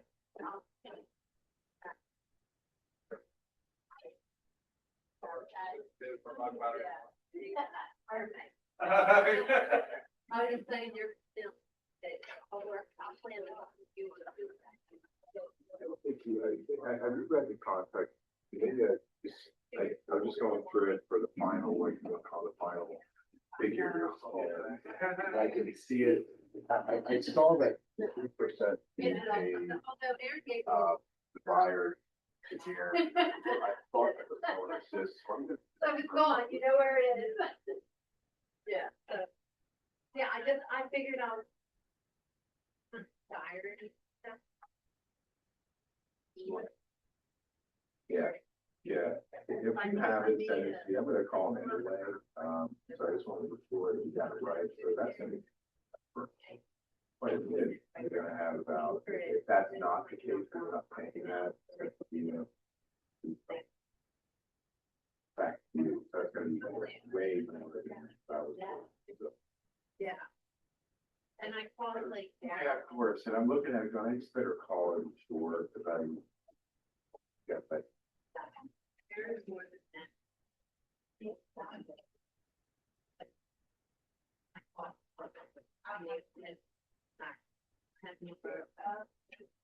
got it. Before you go, maybe. Then you should organize it. And I'll. I guess I can tell you the second.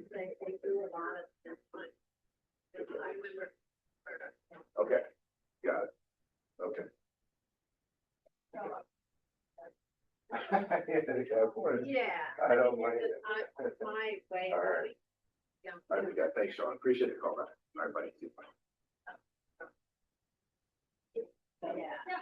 Yeah, like right now, well.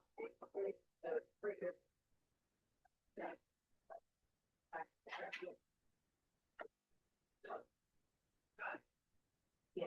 So, yeah.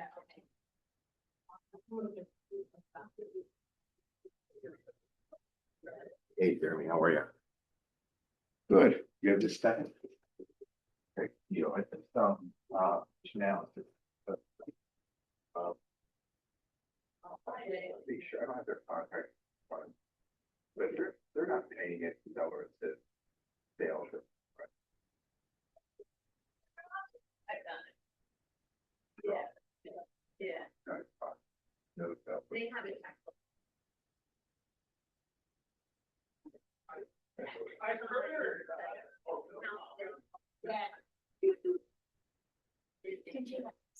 no, they were in the office. I didn't know if they were having their.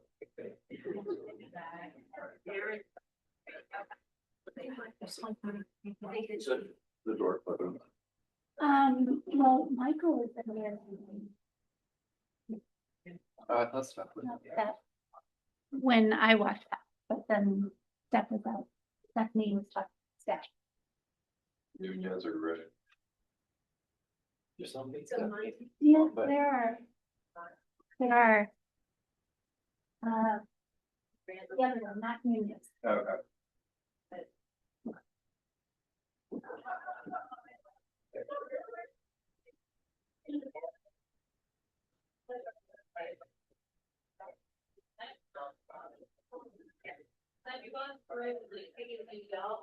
Yes. I need to like actually make make sure it makes sense. Right.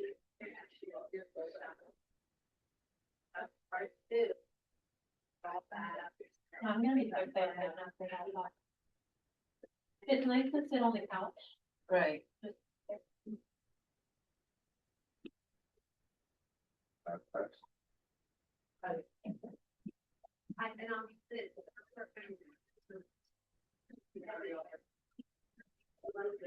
So these are the ones that I've picked out.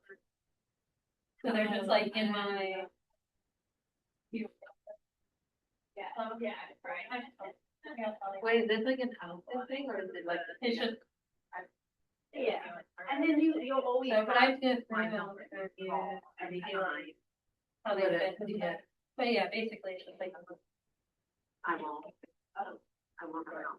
You can go through and pick whatever. I'll definitely look into it. And I don't have to. Now, like, And now I'm interested. That's what I think. I have a coupon. Well, at least they shouldn't use these. It's like fine. As long as they don't run the same clothes. And then there's. Yeah. Yeah. Yes, that's Yes. it. I started looking into it. Recording this, and it should be up. Yeah, I'll forward it to you. Yeah. We will edit out. Great. Oh, yeah, no, the rest will be recorded. I need to know. Yeah, no, I was like, because I pitched the idea to Michael a while back, and I was like, oh, I like read the overview. I was like, I think this would be a really good class, like, you're okay with it. And like, oh, yeah. And then I went through it, and I'm like, oh my gosh. Mhm. Yeah. Owner now. Yeah. My business. Well, I was gonna say. No, So you exactly. still work. No, I know. Taking care of what we're doing. Mhm. Yeah, and it's like stuff too where I didn't realize how like Calming. taxing I know. and how like useful that information is. So that's what the number is. Congratulations. Oh, thank you so Okay, much. go listen. Oh, it went so well. Yeah, I mean, like Pics look so minor- cute. You look so happy. Yeah, we are very happy. Minor hiccups, but like nothing that was like devastating to the Yeah. day or anything like that. I don't think anyone noticed, but like two other people, you know, kind of a thing. But no, it was great. So much fun. And my feet hurt for the next 2 days. Yeah, I bet. Yeah, but not a bad complaint. When was it? It was Friday. So you, okay, you didn't have to worry, no. No, we were so glad. We were like, oh my gosh, what timing. The only issue is like a lot of people came south and the snow hit there first on Saturday. So some people were like gonna stay a little bit, and they were like, hey, sorry, I'm heading out like first thing Saturday morning to like avoid the storm hitting down there. Right. But everyone made it home safe. Some of our friends like ended up staying out in the storm, but they went and stayed like at people's house near Allentown. They were a little farther away, but they're like, yeah, we're just gonna camp there, and they headed back like yesterday. So, but no, it was great. It was so much fun. Oh my gosh. Goes so fast, It right? goes so All fast. that planning. All that planning. Yeah. And like, And it it's was like over in one the of those things blink. where the next morning, like I just cried. So I was like, "What's wrong?" And I was like, "Stress relief." Yeah, yeah. I mean, that's that outlet, right? Adrenaline and all. Oh, Yeah. I was like, "Oh my gosh, I'm not gonna get another phone call Yeah. being like, hey Robin, are you okay if we move this to that corner of the room at the reception?" I'm like, "Sure, I don't care. I didn't even know it was in that corner to begin with." Right, but then, yeah. Like thanks for That's- checking with me, but Yeah. All those details that you forgot about. Mhm. Yep. That's why my husband and I got married at the sheriff's office. There you Let's go. go. My second wedding was really simple. We got married at home. In our backyard. Yep. And cake and coffee? Well, I catered. And then we, the well, Right. very appetizers and stuff. Yeah. So. And the food ended up being great, and I had a bit of a spat with like my mother-in-law about like caterers and stuff, because I was like, this is so much money, and she was like, it's okay, I'm paying for it, and I'm like, but I can't ask you to pay that. But they did like everything. They had one of their like waiters who was like assigned to us. Yes. She even tracked me Should down be. like before the like just after we were like taking the last couple of pictures, and she's like, we saved some of the orders, they're already at your table. Yeah. Like, Who I'll was take the them and caterer? talk to John Thurrock. Yes, They were so good. my twin sister works with it. Oh, that's crazy. funny. That's crazy. That is really funny. That is, but I mean, they were wonderful. Yeah, Like they're amazing. they brought decorations and everything. Like we didn't even need to set up like tablecloths or anything. The cake was like included with the local baker. They were like, "Oh, what do you want for dessert?" I was like, "Cake is dessert." They're like, "No, we have dessert options included in the package." So we had like a whole ice cream bar. Nice. Nice. And I was like, "Man, I mean, We did donuts at ours. nice, yeah." 'Cause Parlor they had donuts? like a donut and like brownie option. But we were like, you know what, the ice cream will go well with the cake. That's awesome. No, it was great, and we have so much cake left over. So Donna ate cake for breakfast. So good. Not I gonna mean, hurt I you. have to admit, I got like 2 bites of cake. Yeah. At the wedding, so yeah. But no, it was so much fun. Like if I could stay there, I would. But like part of me is like, oh my gosh, I was so ready to go home Yeah. after we were so tired. Yeah. Let's Yep.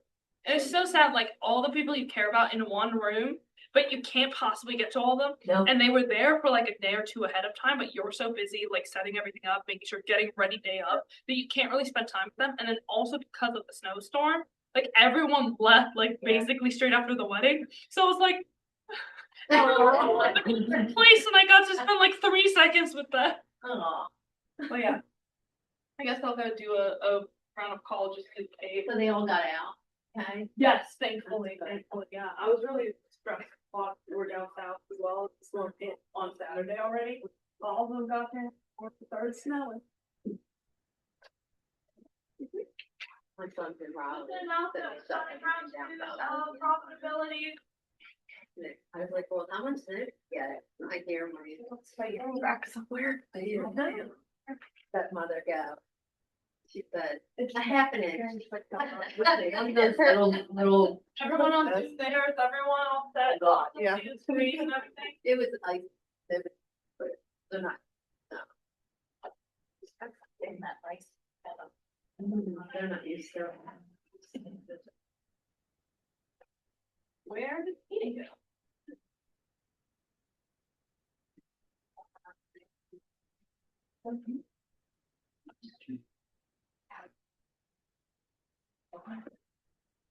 Okay, good.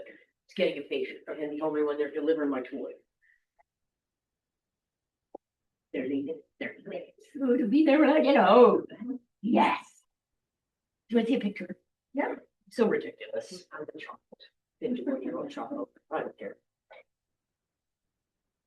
There it is. Everyone.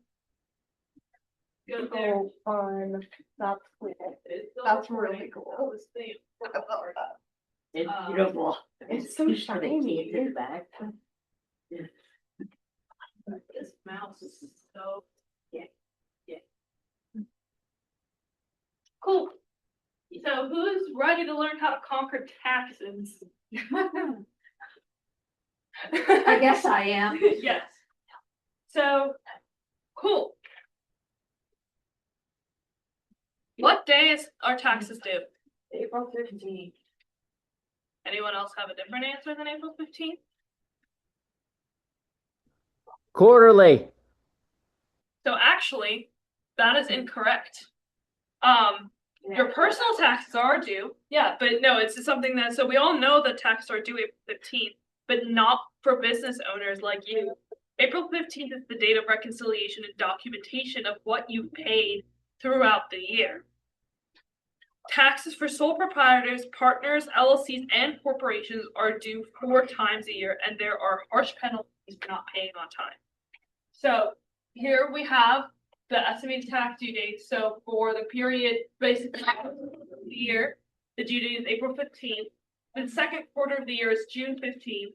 For the third quarter, it's September 15th, and then for the last quarter is January 15th of the year.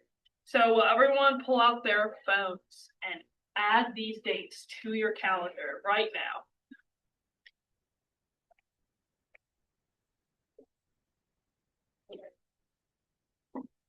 Yeah.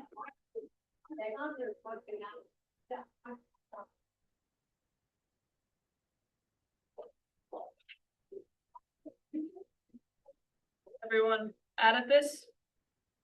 Cool. So, the truth is that tax day is every day.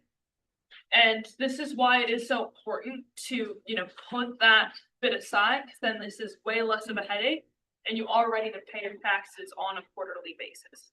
So just for those who miss, no, it's all good. Tax day is not April 15th. That is the day of reconciliation and documentation. But as a business owner, you pay quarterly and there's penalties if you don't. And these are the dates that you pay. This is the thing. Mhm. And I'm just thinking. Yeah. Because my business is definitely up, down. And so I wasn't making any money in the spring. All my money was made in late summer, fall. But then they're wanting you to send in money before the taxes to make the money. Because my accountant sets them up based on what I think I've made. Yeah. Yes, and so I didn't want to pay taxes when I made no money in No, the for sure. year. So I wonder if they penalize you even if you didn't make money here, because you make those quarterly. That I honestly don't have an answer for, but it is Yeah. a good question. I'll definitely try and research that and see, because I can ask. I don't know if you have an answer that you can share. Because he just gives me a bill every year. I don't say, oh, is there penalties or you know, because I didn't pay my first two quarters. Because I made all three of my quarters August 31st. Yeah. Because that's when I was making Making money. money, yeah. Yeah. So here it does say, you are required to pay estimated taxes each quarter. And it's smart to know the approximate amount and then save for it ahead of time, pay it on time. So I guess there it is too, hypothetically, you could put away. Now this is in retrospect, but last summer and fall, even if it is to prepare for the spring where maybe you have a repeat of last year, hopefully not, but then. I did have money to pay them. It just pissed me off because I wasn't making it. No, I understand what you're saying, but I'm saying, so I guess that is something too, where, having that long perspective in mind and learn that quote we had at the beginning, learning from, adversity and failure, stuff like this can happen. So if you estimate how much income you're going to make, estimate 40% of that will be going to taxes. That way, if you save it up, you have that 40%, whether you made the money or not. Right. So you use IRS form 1040-ES to calculate estimated taxes and submit payment. Once again, this is why it's a good idea to have a tax advisor and an accountant, because your tax advisor will give you the proper forms to complete and estimate the correct amount for you to pay each quarter. But your tax is based on the following: your earnings, your deductions depending on marital status, your spouse's income, and a bunch of other things. But these are definitely things that are commonly for everyone. So, quick calculation to save and pay approximately 40% of your quarterly income. So to calculate, you just multiply your quarterly income by 40%. So once again, I'm not going to make anyone do it. There's a bunch of activities that I decided we can do after, on our own time. But if anyone has any of these activities, go through the booklet too, obviously to keep fresh in the mind and review. But also if there's any of the activities, print it out, fill out the budget that we'll be doing later. And I'm always happy that if you want to come to my office and schedule a meeting with me and go through those numbers, ask any, or even if just ask a question, send me an email, anything like that, I'm more than happy to. So once again, there could be penalties, and then extensions are only for detailed paperwork. You must still pay on time. So you can submit the proper IRS form called Application for Automatic Extension of Time to File. And there are different forms for the different type of business entity you have. And when you file an extension, you will still pay the tax due. And if it's late, you still need to pay the penalty fee and interest on that fee. Does anyone have any questions? Cool. So apparently, all the that said, the hardest thing in the world to understand is income tax. I could go on a whole tangent about how income tax is supposed to be temporary, but Yeah. let's not go on down that rabbit hole right now. So there are different types of tax. There's your income tax, which is all tax on a federal, state, and city level. Obviously, some states have an exemption like Florida, but we have state tax in Pennsylvania. And then city taxes. Because you don't have an employer withholding tax from your paycheck for you, it is essential that you take care of it yourself. In addition to income tax, you also have self-employment tax and employment tax if you have people working. So anyone here who's ever had a W-2 job knows what it's like, where, you know, you say that your salary is X amount a month, but what they actually deposit in your bank account is way less than that, because they contribute to the taxes for you, and there's an employment match and all that kind of stuff. But as an independent contractor, you are a 1099 worker, which means that we don't withhold any taxes. The reason your commission check that we pay you looks different than the commission check you put in the yellow envelope in my mailbox is not because taxes were taken out, but just because the cost of sale, which is company dollar and royalty, were taken out. So once again, this is where an S corp may have preferable self-employment taxes to an LLC because the owner can be treated as an employee and then only be taxed on their salary, whereas an LLC get taxed on all of the income the business itself makes. So once again, with income tax, there's the federal level, so all businesses must pay federal income tax annually. The tax you pay is based on what you report on your 1040 IRS tax form. Then you have state taxes. So in addition to what's required by the federal government, there's also state and local taxes. And each state and locality has its own tax laws. Once again, why it's so important to have a tax advisor, someone who knows these things and can, keep you up to date with, tax laws can change as well. Then, depending on your business entity, whether you're self-employed, sole proprietor, a partner, or an S corporation shareholder, and you expect to owe more than $1,000 in tax, you may have to make estimated tax payments every quarter. Because only if you make more than 1,000. Okay, so what is self-employment tax? It is called FICA tax, Federal Insurance Contributions Act. That is Social Security and Medicare tax for individuals who work for themselves and earn $400 or more. This tax is based on your net income. In 2024, which this might have changed by now, it was 15.3% of your business income up to $160,200. Once again, go talk to your tax advisor, since those numbers might have changed and I did not have a chance to research. When you have employees, you must withhold, match, and pay taxes on their behalf. Once again, this does not apply to many of you, but just in case, you have to withhold and match Social Security and Medicare taxes, the FICA taxes we just talked about, federal income tax withholding, and then federal unemployment tax, also called FUTA.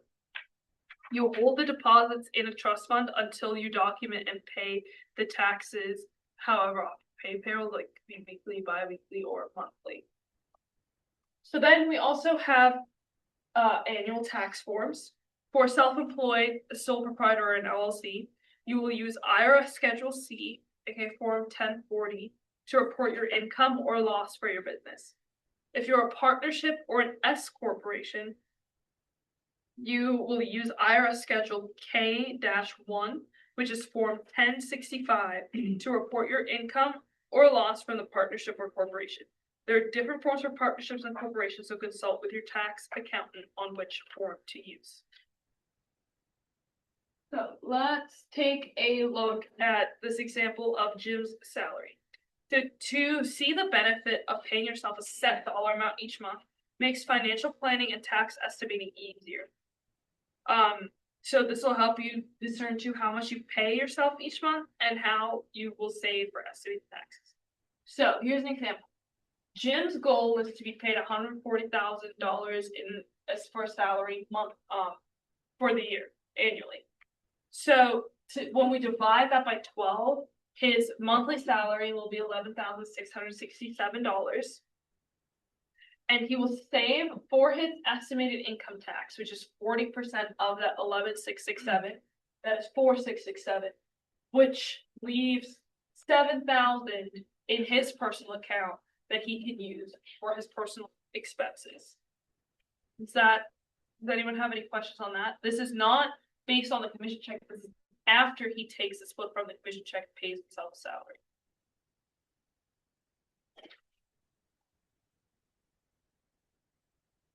Okay, Then there is an activity on how much you will pay yourself a month. We don't have to go through that right now, but once again, please feel free, once you have come up with a number or anything like that, to take a look at that, and just if you need, any help or you have any questions, feel free to, call me, make an appointment, and I'd be happy to go through that with you.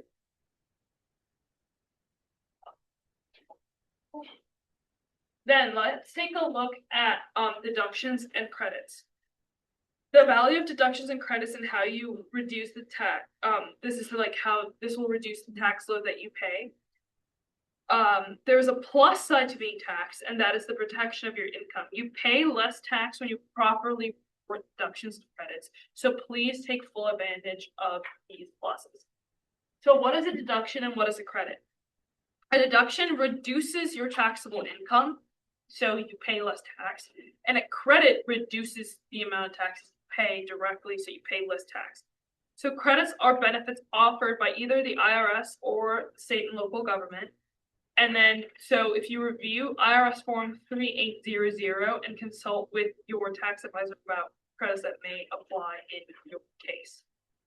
Please note that there is a condition of regularly and exclusively that is essential for business expenses to be considered deductible. I'll go about into detail about that in a bit, but essentially you have to be able to say that if you have home office, for instance, in order to actually have those expenses towards that office be considered a business expense, you have to use that home office regularly and exclusively for your real estate business.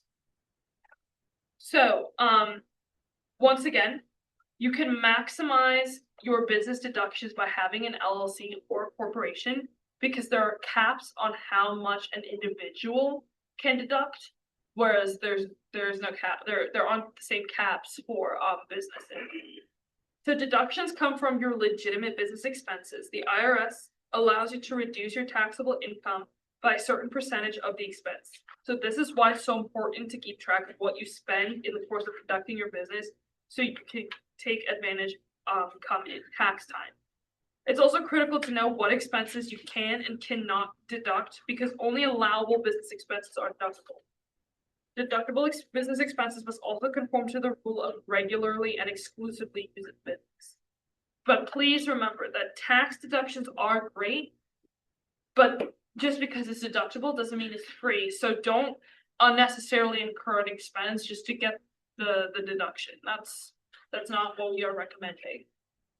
Okay, so let's take a look at this activity. I should have printed out something that looks like this. Will everyone just take like a minute and let's go through these expenses and see which ones is personal expense, which one's a business expense, and there are some that can be both. There we go.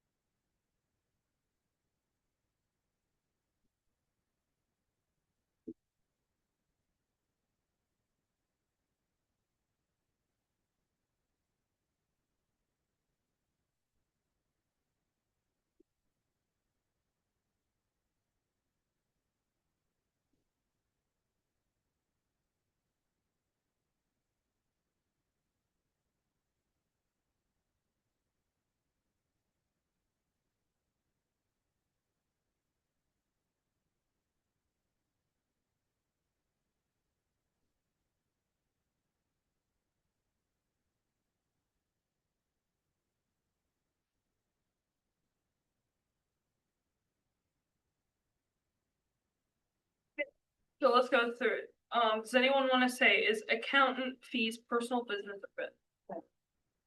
Can be both, but also, you have your business accountant that's separate. Just to show that. Your automobile, gas, or insurance? Both. Both. Business cards? Business. Your cell phone? Both. Both, yeah. Clothing? Both. This is personal. Okay. Yeah. Computer? I didn't say clothing. Personal, yeah.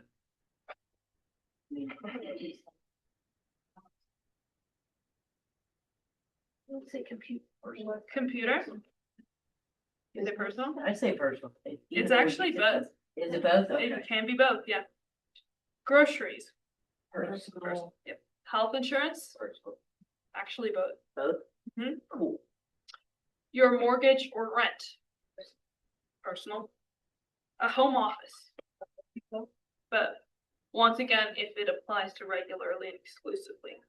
Home utilities, both, depending on, once again, if you have a home office. Meals, Have Both. out with, yep, both. Membership in a professional organization, This is. isn't it? Yep. Your membership to a gym, Personal. yep, personal. When you go to the movies or the theater, Personal. personal. Traveling to family reunion, This is. that's business, yep. Going on vacation, Personal. and then website fees. This is. So, yeah, anything here that like shocks anyone? Nope. So we'll go through them in a little more detail, and there are some, like little asterisks on them. But this is something that I found really fascinating, and just knowing that, it's hard sometimes because like your cell phone is both, but there are ways that we can differentiate different things. So, let's take a look at some of the deductions. So with auto deductions, you may deduct auto expenses when your car is used for business. However, this does not mean that you can deduct all of your car or your auto expenses. This is because you most likely drive your car for personal use as well, and this personal use cannot be deducted. So you must keep track of your business miles and deduct this, and you may deduct the same percentage of your auto expenses. So once again, so here we have an example. So how you keep track is on January 1st, you write down how many miles you have in your car. Then December 31st, you write down how much miles you have on your car. Then throughout the year, every time you drive for business, you write down the miles. So at the end of the year, you'll have two numbers: the total miles you've driven throughout the entire year, and then also the total miles you've driven for business specifically. So then what you can do is you can calculate the percentage of business use. So as an example, Mary drove 20,000 miles last year and 15,000 were for business. So if I take the 15,000 and I divide it by 20, I get 75%.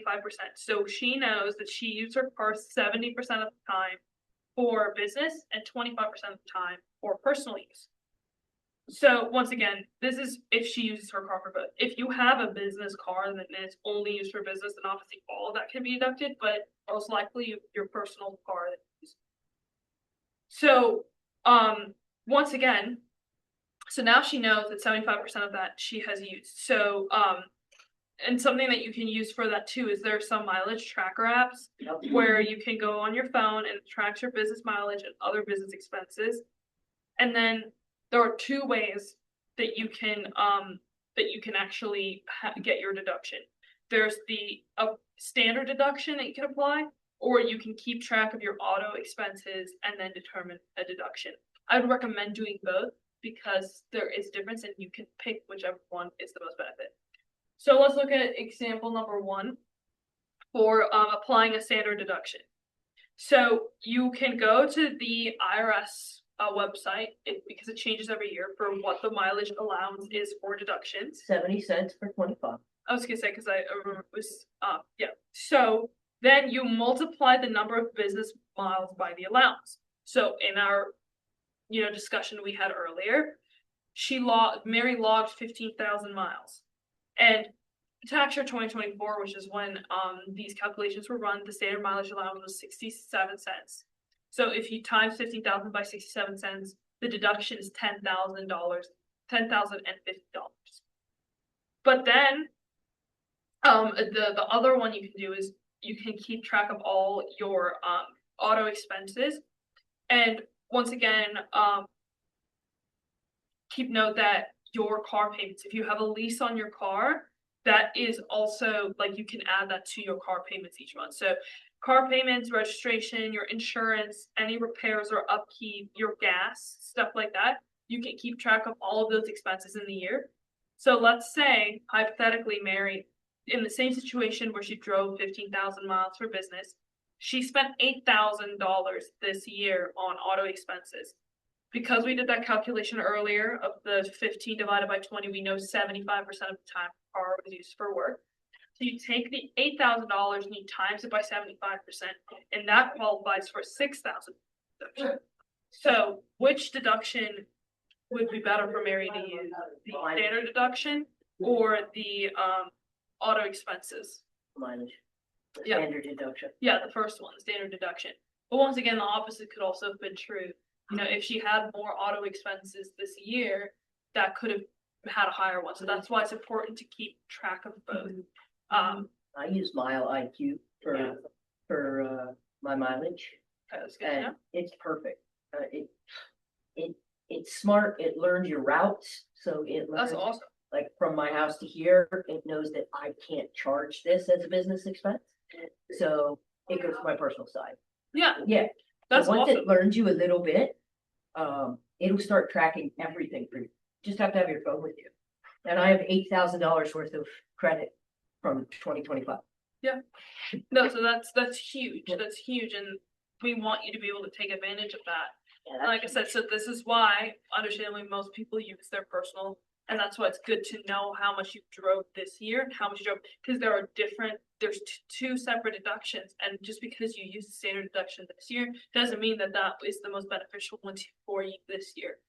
So, keep that in mind. Then, I'm still here. Okay, so if we look at, I gave like a checklist here for tax deductions as well. You know, when you have the time, just go through this and see if there's any deductions that, you know, are on this list that you qualify for that you have not been taking advantage of. I'll be going through some more of these. So like home office. You can deduct the use of a home office, but be aware of tax implications to avoid an audit and having to pay penalties and fines. The IRS requires that your office at home is used regularly and exclusively for your business. This means often and not for personal use. One measure is if you regularly see clients in your home office, or if you have, so like that's something, but occasional phone calls or meetings does not make a qualified deduction. The requirements, record keeping and reporting are complex, so refer to IRS publication 587 for more information and seek counsel from your tax advisor. So IRS publication 587. By your square footage. Then we have entertainment or meals. So once again, you may deduct up to 50% of business-related entertainment and meals. And this is why good and accurate record keeping is essential. So you must also document the clients involved and the business reason along with the receipts. So if you go with your clients out to grab lunch, you need to keep the receipt, take a picture of it as well, just for safekeeping, and write down who you met and why you met them. Was this a, you know, was this a was this an interview? Was this to sign, you know, your listing documents, whatever that may be? But keep track of all of that. The next one, and once again, only 50% of these expenses can be deductible. But once again, it's important to keep track of all of them because the more you keep track of, the higher that number will be. Then next up is business travel. You can actually deduct 100% of your travel expenses related to your business. So this is once again why accurate and excellent record keeping is essential.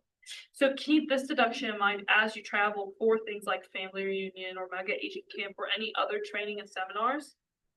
So, and this is where it's also important, do not classify your travel expenses as an entertainment or meal expense because there's a 50% cap on the entertainment and meals, whereas business travel, there's no cap. You can get a deduction for 100% of those.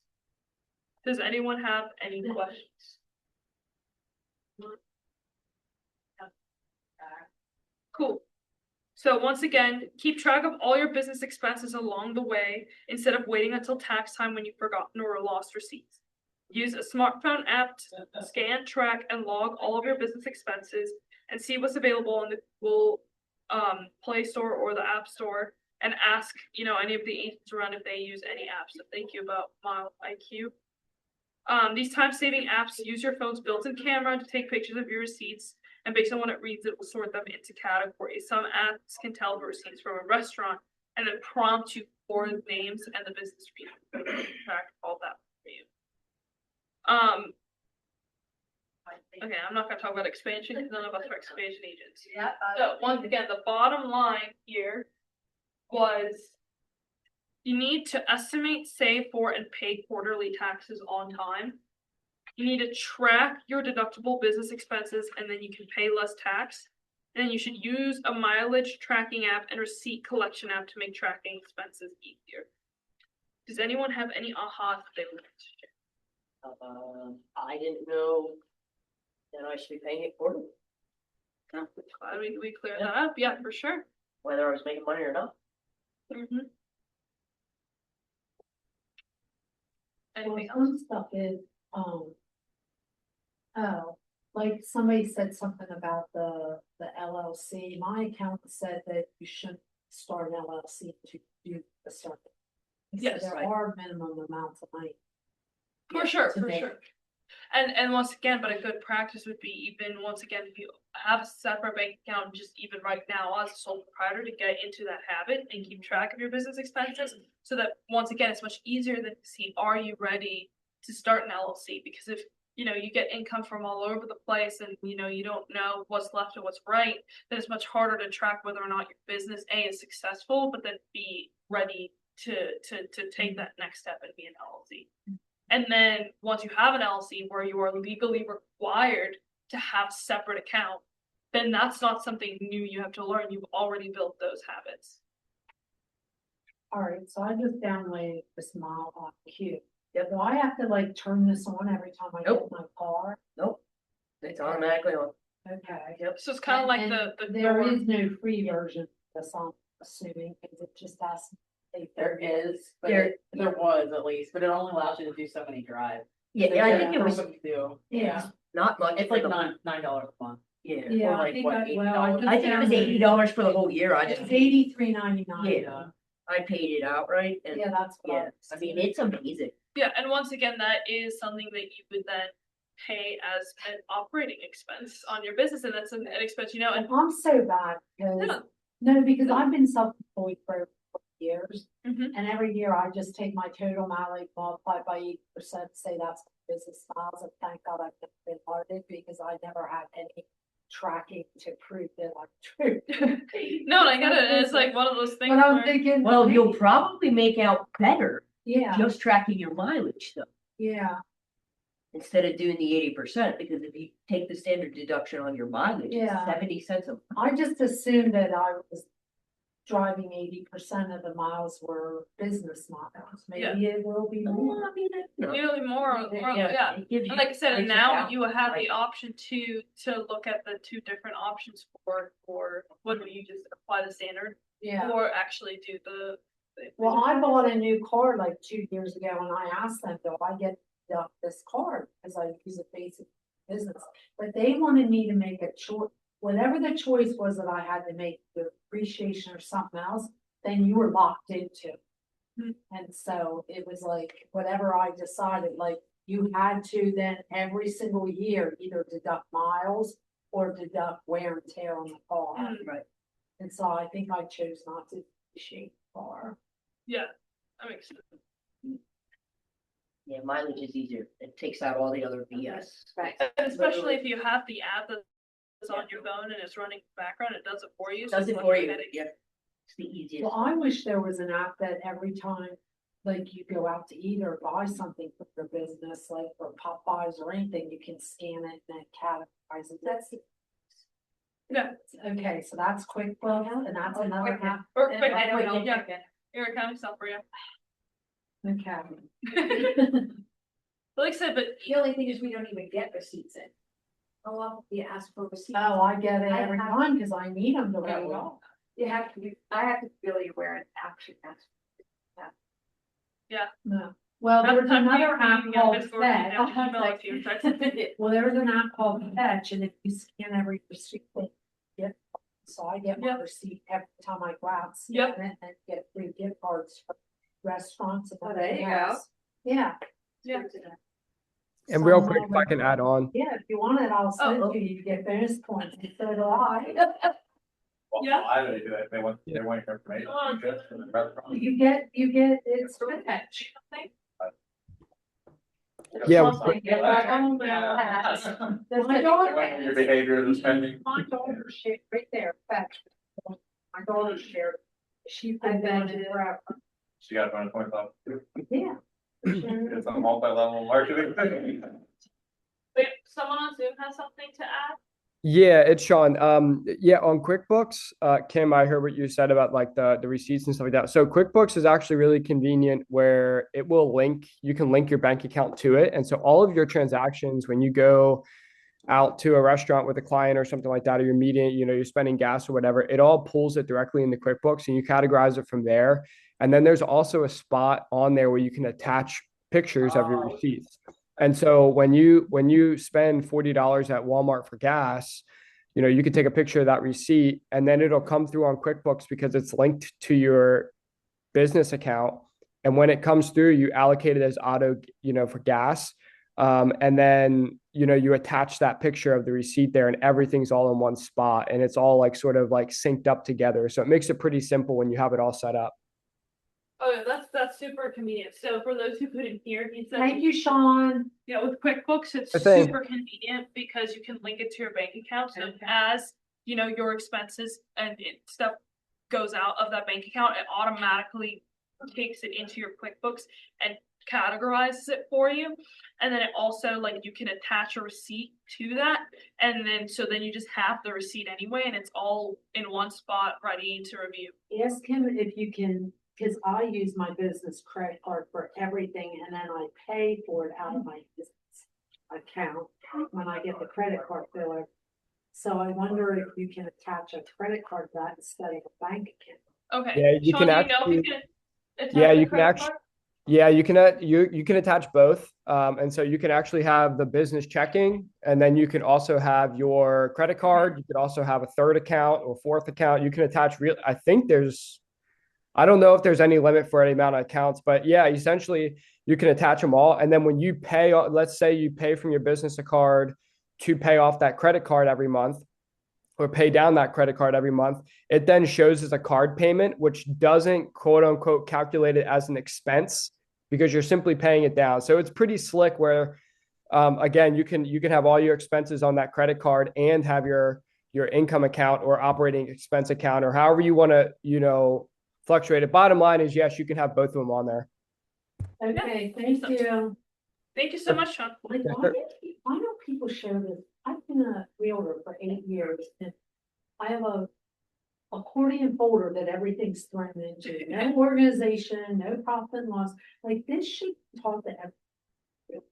Yeah, and that's kind of what the idea is too with this is I came up with the idea and I told my colleague I think this is really useful information for Yeah. people of all levels of business. Like you And- should teach it in the momentum class because they're the ones that. Yeah, know so the I was gonna say, and business. that's kind of now where the idea is that this will be a class that is somewhat regularly taught, and I could even split it up into 2 classes and teach that note because I think this is hugely beneficial. It is, absolutely. It I think is. this needs to be taught as part of launch. Yeah. Momentum for Yeah. sure. Yeah. And I'm more than happy to No do one, that. no one has explained any of this. Cause I got so much out of this and one of the things that me hiring a coach is, she said, you need to do a profit loss. I was like overwhelmed, like, how do I even go about doing this? No, and I don't blame you because it is a lot. Because you don't know that there's things out there that track this stuff. Yeah. Exactly. You don't know what you don't know. You don't know what you don't Yeah. know yet. And unfortunately, there's like I said, even the idea of people we all know a little bit about tax deductions, but 2, what are the specific rules? And I know I didn't cover all of that, I didn't even but think about yeah, because you use your phone for business, so you can deduct part of your phone expenses to your business. So really awesome stuff like that. Okay, now we are heading on to the last chapter, I believe, which is planning and tracking your way to success. Let me say it before I lie to you guys. Yep, last chapter. Cool. So there is a really important thing that we like to discuss, and that is the relationship between your goals and your actuals. Because goals are not just wishful thinking, oh, someday I'll get there. They should be achievable and something that you are fully committed to. So, goals are what you expect to hit, based on your vision of your big life, but then also take into consideration what your business is doing and how you're doing. And then your actuals is what you actually hit based on the activities you engage in.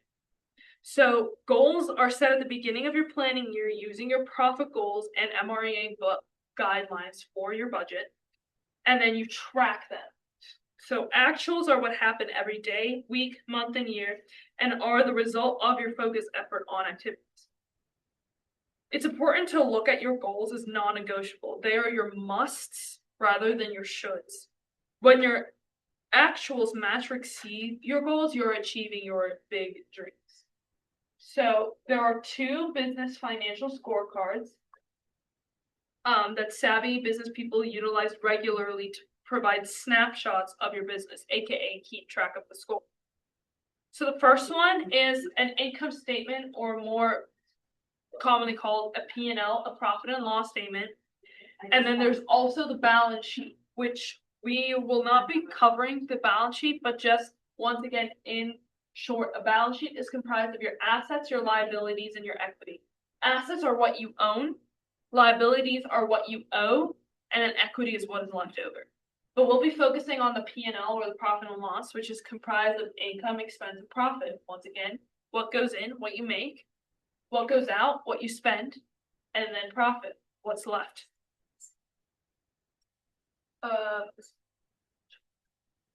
So the U.S. Securities and Exchange Commission actually wrote in their beginner's guide to financial statements that if you can read a nutrition label or a baseball box score, you can read basic financial statements. Once again, there are very complicated ones out there, and this is not what we expect. But at least just a simple P&L to track, make sure that I'm not spending more than I should, that I am hitting my goals, and that I'm doing what I need to for my business. And this is also a really great way that if you have a P&L and if you set it up, especially the MREA model is so simple, but you can very easily then spot sore spots or thorns or anything like that that needs to be fixed. So here is the MREA P&L. These percentages come from researching over 150 successful agents. And once again, remember when I talked earlier about how salaries are about half of the operating expenses? Here it's at 15.5%.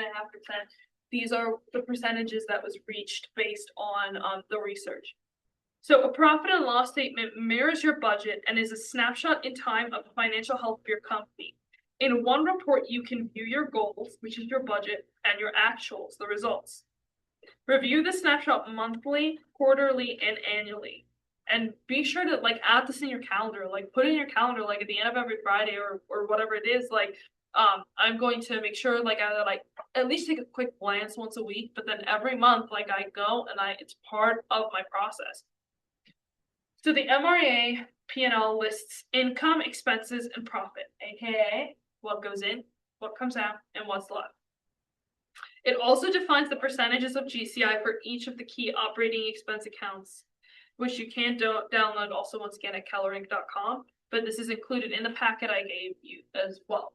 So once again, so we can go through the details of it. Once again, it does have an activity schedule, but for the sake of time, this is something we can do on our own. But once again, please feel free to come and reach out to me.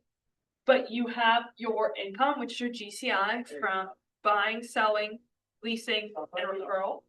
Then you have your cost of sales, which is your commissions and your royalty. Then you have your operating expenses, which includes salaries or benefits, lead generation expenses, education and coaching, occupancy, supplies or office expenses, communication technology, auto or insurance, and then equipment or furnishings. Well, you don't have to have every single one of these expenses, but this is once again what when they researched 150 successful agents' businesses, they found that their salaries that they pay out is about 15.5% of GCI. What they spend on lead generation is about 9.6%. So just to give an idea, once again, it doesn't have to be exact, but this is a really good, at least once again, goal to reach, to work towards that, which will lead to a 40% profit. So let's take a look at a sample P&L.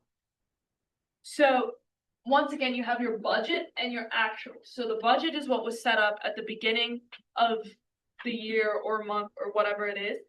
And then the actual is once that month was over, how much did we really have? So here, let's talk about, like, there's no right or wrong answers here, but this does ask for like to get out a calculator and stuff. But like if you look at it right with the budget, did they follow those guidelines? Like, is the total salary about 15.5% of GCI or not? Does anyone want to pull out a calculator real quick?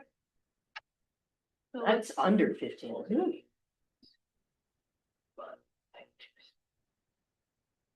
It's about 17.4%. So it's one of those things where the salary was a little over in the budget. Once again, that's up to the owner discretion. Maybe they decided that they will spend a little less on coaching. Like, that's up to your discretion. But when you look at the actual results, do you think the agent did a good job of, a reasonable job at least, of anticipating the income and expenses when they created the budget? I think so. Yeah, so some things were really good, like they, once again, they broke down their residential income and their like commercial income and things like that. So they anticipated to not have any commercial income, but they made up for it when they estimated that they would make 275 in GCI.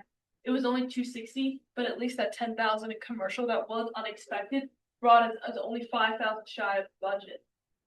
Then cost of sales. They actually overestimated their cost of sales, which it's a good and a bad thing. We don't want to overestimate in our budget because then we then it's also not a good thing. Like if let's say you come up with some outrageous number and say that 60% of your GCI is going to go to cost of sales, because that's also an unfair measure because why would you spend that much? That's not a true reflection. So once again, here it was calculated. And they were off by about 18 grand there. So I don't really know what happened and why they calculated incorrectly. But once again, it can be fairly easy if you take a look at the next month and how many pending deals you have and what your GCI would be, and what your company dollar and your royalty split would be. You can calculate that estimate pretty easily. But sometimes we have unexpected things. So I always tend to be on the little more conservative side. A deal might get postponed. But also on the positive side, you might get something under contract really quickly that you didn't anticipate to close next month. So I would always be on encourage people to be on the conservative side. So once again, when I do our projecting for the market center, let's say that I can see because I can see, obviously everyone's pending deals. And hypothetically, it has an estimation of company dollar for the month being $35,000. I always put in that my estimation for the company dollar will make us like $32,000, just because someone's deal might get postponed or anything like that. That would be my recommendation. Then if you also look at salary, I don't know why, but for some reason there was a little less paid in salary than anticipated. Not sure why. Maybe it's because they made a little less in GCI. But then look at their lead generation. Do you see how this is why it's so useful? They expected to only spend 6,000. Maybe they followed the percentage that was suggested, and they said, "Oh well, I estimated 275, so I should at least spend 6,000." But they spent almost $35,000 on lead generation. So do you see how it's so easy then to diagnose a problem where I'm clearly overspending based on what my goal was to spend, but also based on what is recommended I spend? And can you tell that too, in the budget, they estimated by spending 6,000 on lead generation, they will make 275. But here they ended up spending 35 and they only made 270. So there's clearly not a good return on investment there. So once again, the importance of setting up these expenses of this P&L, because it's so quick to diagnose where, and sometimes an unexpected expense does occur. But like, so that you can easily diagnose, because if you see consistently that you're spending way much more on lead information than you should, then we'll talk a little bit about sub accounts in a bit. But if you make a sub account and you actually write down each individual place that you get generation from, this could be super useful, because if you realize that maybe you do spend $3,000 a month on Zillow, and that's a big chunk of that, and you can see that over the past 6 months now you spent $3,000 a month for 6 months, and you've gotten 2 leads off of Zillow, then it's much easier to diagnose that maybe spending this much on Zillow is not worth the leads I get. I can sacrifice those 3 leads, but save myself so much more money, because did I even make back that money? I spent how much, like $18,000 to maybe make, let's say 10,000 in commission. Like, is that worth it for me? Is it not? Who knows? So does everyone understand like how this works and why this is important to keep track of? And is anyone gonna start using this? So once again, if you look in the appendix of the sheet I sent you, you can print out. It'll actually look a little more like 54, like this. So this is the detail of it. So earlier we just saw residential income, but once again, here we can split it up. How much did I make from my listings? How much did I make from buyers? How much did I make in referral income? Because that way you can estimate as well.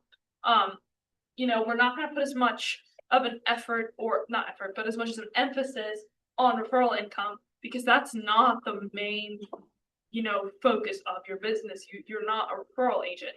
So this is something where, leasing income can also tend to be easy to predict, because if you have any commercial or residential properties that you lease and they pay $1,000 in rent every month, then company dollar split, but so you can plug that in there, and then you can see and then it's also usually useful just for your own sake to see what percentage of your GCI comes from where. Like, am I really heavy on the listing side?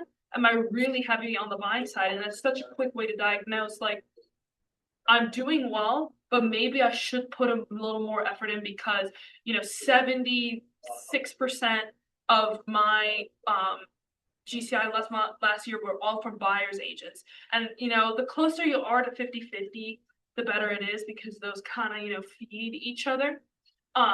Not saying they have to be a true 50-50, but if you realize that, wow, I only 5% of my sales last month were from from buyers, maybe I should focus a little more on finding some buyers, because if I could keep my listing production where it is, but increase my buyers, like, how much better would I do? Things like that. Does anyone have any questions or comments on that? So once again, taking that P&L we had, you can break it down into some little more detail. This is really easy to even just set up on an Excel spreadsheet and type out your budget for the year. What you think, or even if it is just at first for the quarter, or even just for the month. And then at the end of the month, be sure, though, this is where it's the important part, is to go back and write down what your actual listing income, what your actual sales income was, to see if you hit your goals or not. Maybe you have to adjust your budget. Maybe you over or underestimated.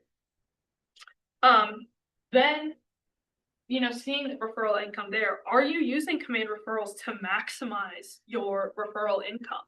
Once again, that's not the main focus of your business, but that's definitely a great way to, increase your GCI with, I don't want to say no effort, but with not as much effort as it takes to get a listing or a buying contract. So is everyone aware of the command referrals tool that you have, where you can build your referral network and connect them and to offer and receive?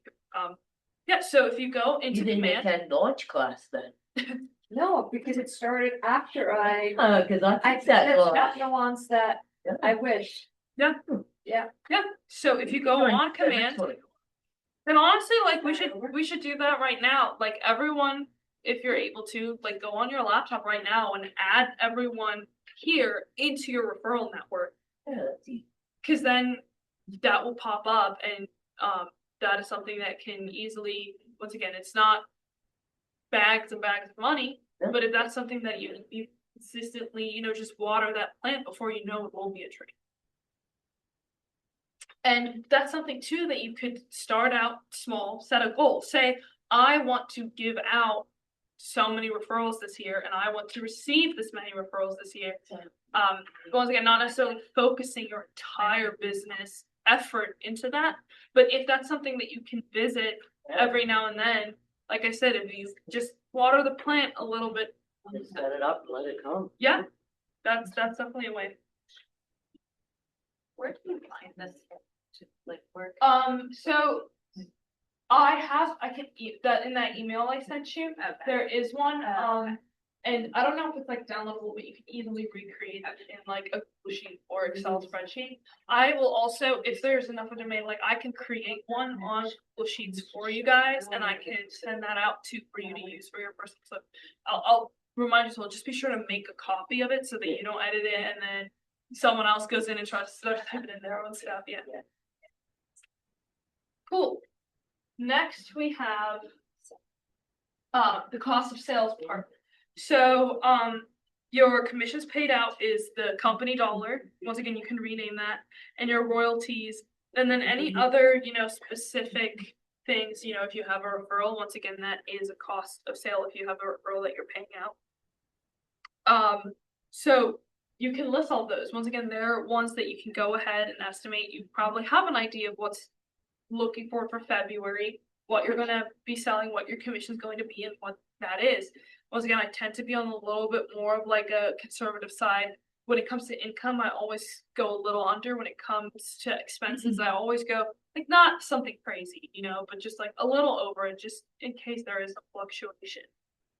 Does anyone have any questions about this? And once again, this is a great way to keep track. That way you do your calculations and you see what your cost of sales should be, that it's so easy for you to double check, because I'm also just a human and I try and do my commissions perfectly every time, but every now and then there is some contingency or something that I didn't check. So it's super easy for you to spot like, hey, this should have been what I made when I take my income minus my cost of sales. So like, what's the discrepancy here? And once again, I'm always happy to hear what you have to say, and even if it turns out I was correct, like to explain to you how I got there, because it's important. I want you to know what's going on in the business and where your money is going and why you're receiving what check you have. But this is definitely a great way to keep track of it, but also see if you're hitting your goals or not. Then we have the operating expenses portion of the P&L. So the salaries is what you pay yourself, along if you have any employees. And once again, if you have employees that you pay, this would include payroll taxes and things like that. And then lead generation is all expenses related to to generating leads. So what would be the benefit of paying yourself a salary? Like looking at this P&L now, what would be the benefit of paying yourself a salary? Yep. And also you have a much more predictable total expense. So if I tell myself I'm paying myself $10,000 a month out of my business account, I have a much greater idea of what my expenses are each month versus if you pay yourself just your entire commission check, obviously like we established at the beginning, you're not saving for taxes. B, you don't have any money left to invest in your business or cover your business expenses. So this is where this is super useful, because now you can have a much better estimation of, okay, like if I want, once again, start with the end goal in mind. If this is how much profit I want to make, this is how many houses I sell, and this is the GCI I get from that. This is, now I know what my expenses are. Now you can see, okay, what can my salary be? What can I comfortably live by? Once again, you're more than entitled to give yourself a bonus, maybe you set up a rule for yourself that if the commission check is over $10,000, then I do get, a bonus of whatever percentage, and that would then be considered a cost of sale. Because it's because of that sale. So things like that you can see, but then it's much easier for you, once again, because these are what's considered fixed expenses. They occur every month, and for the most part, they're the same. Obviously every now and then, but then it's easy to plan as well for when your GHR dues are coming up that now suddenly this month, my expenses are going to go up by almost $600, so I need to prepare for that. This is not my monthly thing like that. And I mean, the easiest way to do this too is like take a look at last year. If you want to say you're going to do about the same, maybe up it a bit, whatever your plans are, and then just divide what you had last year by 12. Even if that's just is for now your budget. Like, okay, last year I spent this much on lead generation, so now I'm gonna approximately spend that next year again. You already know what your monthly office fees are. You know how much you pay a month, that 105 or 110 if you credit card dollars a month. So you already know what that expense is going to be. So this is so much easier to keep track of. And if anything gets out of line, it's so easy, because the worst thing that you want is to get to the end of the year and realize that, oh my gosh, I've had this automatic expense like going off to auto pay my Zillow that I haven't been using. So anyone have any questions on that? But once again, like with the education and stuff, like if you go to, family reunion or mega agent camp, or if you buy any real estate related books, or if you pay for your coach, like all of that can go on here. You can have an estimation. If you know how much you pay your coach a month, maybe you put $500 more a month in your budget. That way, if you have any materials you buy, you're not necessarily exceeding your budget, and that way you have room and you can still meet your profit goal even if you have to pay, you want to buy a book or buy a plane ticket, which once again is deductible, but you're still incurring that expense right now, and you need to know if you can afford that in your business right now. So I have a question. Yes. So I have a settlement and I put my settlement check in, and then you automatically deduct it into my checking. Yeah. And then if I have an LLC and an S corp set up, it's in my checking account, but then I take so much, like I actually take the money out myself, pay myself, Yes. right? Yes. And then that's what I'm paying taxes of the salary. Depending on, so the LLC, no, but in the S corp, yes. Okay. Okay. So that money up here the balance that's sitting up there in that account, well, what I usually do is I transfer leftover to my safety account and it just sits in there. So that's my problem. At the end of the year, whatever's in there is what I profited for the year. So you can just pretty much take that out anytime you want it, like to go on vacation or something like that, but you didn't pay taxes on that. Well, once again, it depends on the entity itself. But yes, so if you are an S corporation, like only you as the individual, like, and only if you're an S corporation is a pass. So you will only be taxed on whatever you pay yourself as a salary. Right. But then you can go use that money that's sitting in that savings account to go on vacation, do whatever. It's just tax-free money.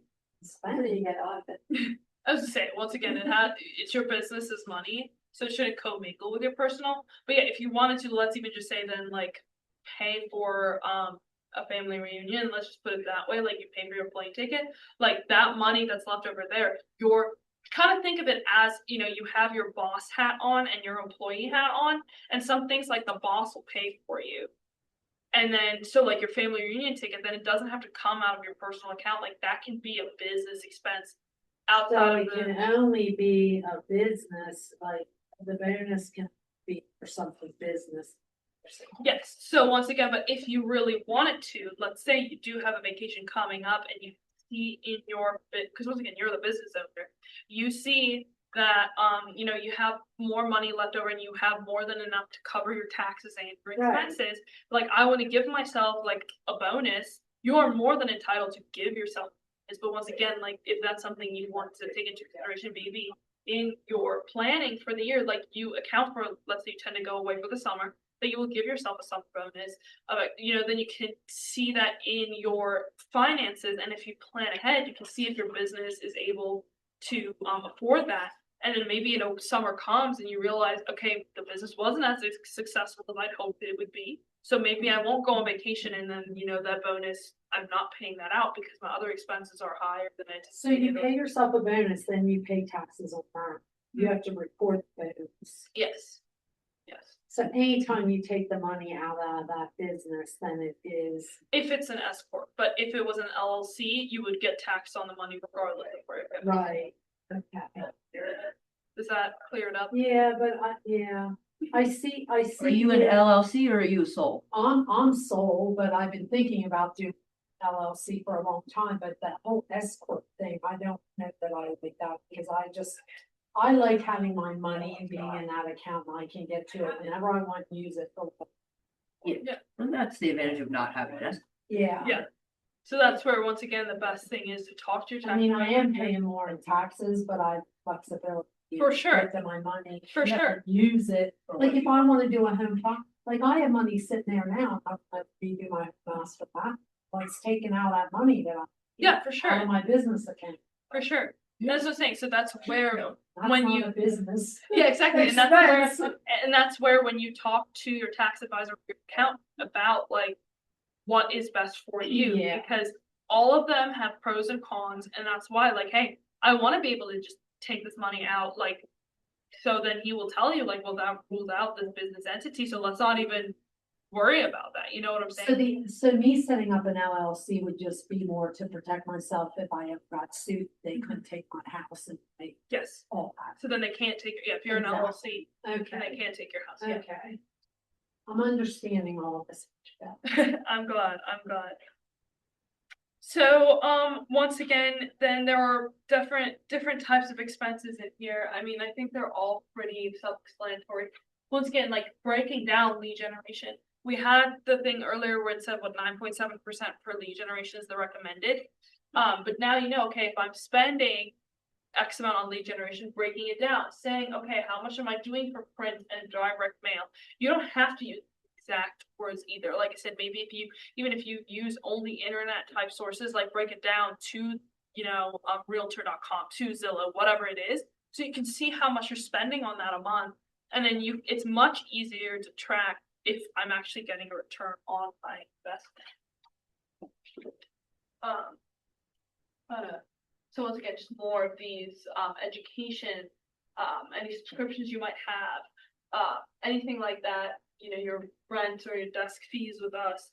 It's just to help you put this out for yourself so that you can see what you're spending money on and plan, see if you are going to meet your goals. And that way, if you see, wow, I'm spending way too much money on, I don't know, like Zillow and it's not paying. Zillow and it's not paying up, like you can remove that expense and increase your profit for sure. So once again, just all different types of examples. So then there is the case study of Annie's P&L. It's in the booklet once again, where it kind of gives you just an idea of an example. This is her annual numbers. I would recommend, coming up with an annual budget and then just dividing it by 12 at first. And then you can tweak it a bit. Like I said, we all know when certain dues are coming. So, some month you might not need to pay this due. Or once again in January, like how had the $25 extra for the KWRI renewal fee, you can already account for that and it's going to be $25 extra.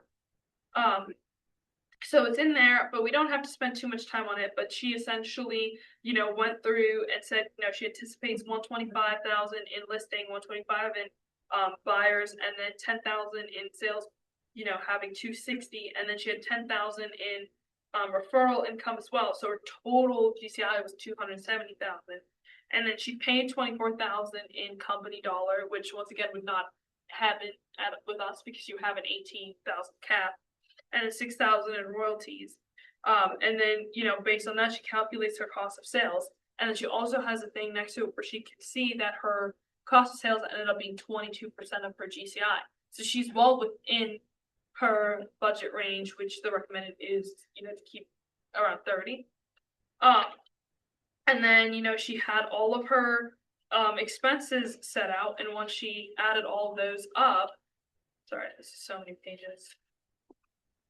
Once she added all of those up, she ended up having like 45% of her GCI being operating expenses. So even though she made it up with her cost of sales only being 21%, the 45, like that's way over. So actually now she can see red flag, little alert goes off. Maybe I should review some of these expenses. Maybe I should go back and look again at what am I spending my money on. And then in the end, she calculated her profit, which ended up being 33%, which is not at all a bad margin, but it is under the goal. So now she knows that my goal is going to be to minimize my operating expenses specifically and see how I can increase my net profit. So does anyone have any questions, comments, or concerns about that? How to set up a budget? Everyone knows, so we can find this in the back of the addendum and you can do it for yourself too. Cool. So let's talk about budget planning. Henny Youngman said, I've got all the money I'll ever need if I die by 4 o'clock this afternoon. And we don't want to be like him. Planning a smart business, and this means having a grip on both personal and business expenses, because reality is your personal expenses also influence how you run your business. So, let's take a look at both your personal budget and your business budget. So a good starting place is your personal budget, just seeing what you're spending your money on, even if it is for your personal things. Online banking is great for that. It tells you what you spend your money on and it categorizes it for you. And there's 2 main traps that you want to avoid. You want to avoid spending more than you make. You also want to avoid spending all that you make. Reality is you don't want to just spend the money. Mm-hmm. So once you have established a budget, it's so important to stick to it and see that. So there is a worksheet there, should be in your printout, where it just has a list of a lot of personal items and things like that. So, just take some time after class and just, go through that list and see which ones of these items are things that you do spend money on. And, maybe just take a look and say, wow, okay, I'm spending a lot of money on a lot of things, and maybe I don't need to, go eat out as often anymore or anything like that. Just as a way to see it, where maybe are you not spending money on that you should be spending money on? Because the key is to live below your means. The reality is, unforeseen circumstances can happen, and you want to reduce your personal spending so that you increase your savings, so that also that will help your business be more profitable, so that your business does not have to be saved today when something happens in your personal life. Does anyone have any questions about that? Once again, the recommended is if you take your monthly household expenses to have about 3 to 6 of those months worth saved up, just in case anything happens. And living below your means obviously helps with that for sure. I know it's way easier said than done. I almost cried looking at my bank account yesterday. Yeah, it's hard. I spent so much money and I was like, wedding this, wedding that, and then I looked at my bank account and I was like, okay, I still need to pay rent Yeah. and utilities. Okay, so let's look at a business budget. We just looked at the MRA P&L, and now that you've looked at your personal budget, you can put together your business for the next 12 months. So you can use the MRA chart of accounts, whether you're a solo agent, have 1 or more assistants, or run a team. That's all in the appendix of the booklet that I emailed everyone. So So for each account though, you might want to add sub accounts based on what you want to track. For example, you may want to add a sub account for farming or using a service like Boomtown so you can better track your generation where those dollars are going. So once again, the MREA example will just say generation. You're more than welcome to break it down into advertising, print and direct mail, internet lead generation, whatever that might be, to keep better track of where you spend your money. Like we said before, if you then see something doesn't actually help you at all and you're spending a lot of money of it, get rid of it. And I do want to emphasize making the most of your database, because you can pay for leads and there's nothing wrong with that, but the value and low cost of simply, building up your business database and connecting with it frequently is so insanely valuable, because it's way cheaper than paying for leads. And it can dramatically decrease your lead generation expense. And like I said, the MRA talks about this very well, maintaining your database. Then also, make the most of hired help. If you are successful enough of a business agent that you get to the point where you might need help lead generating, we do have the KW Leverage series and career visioning, 30, 60, 90, all these things that can help hire people to help you.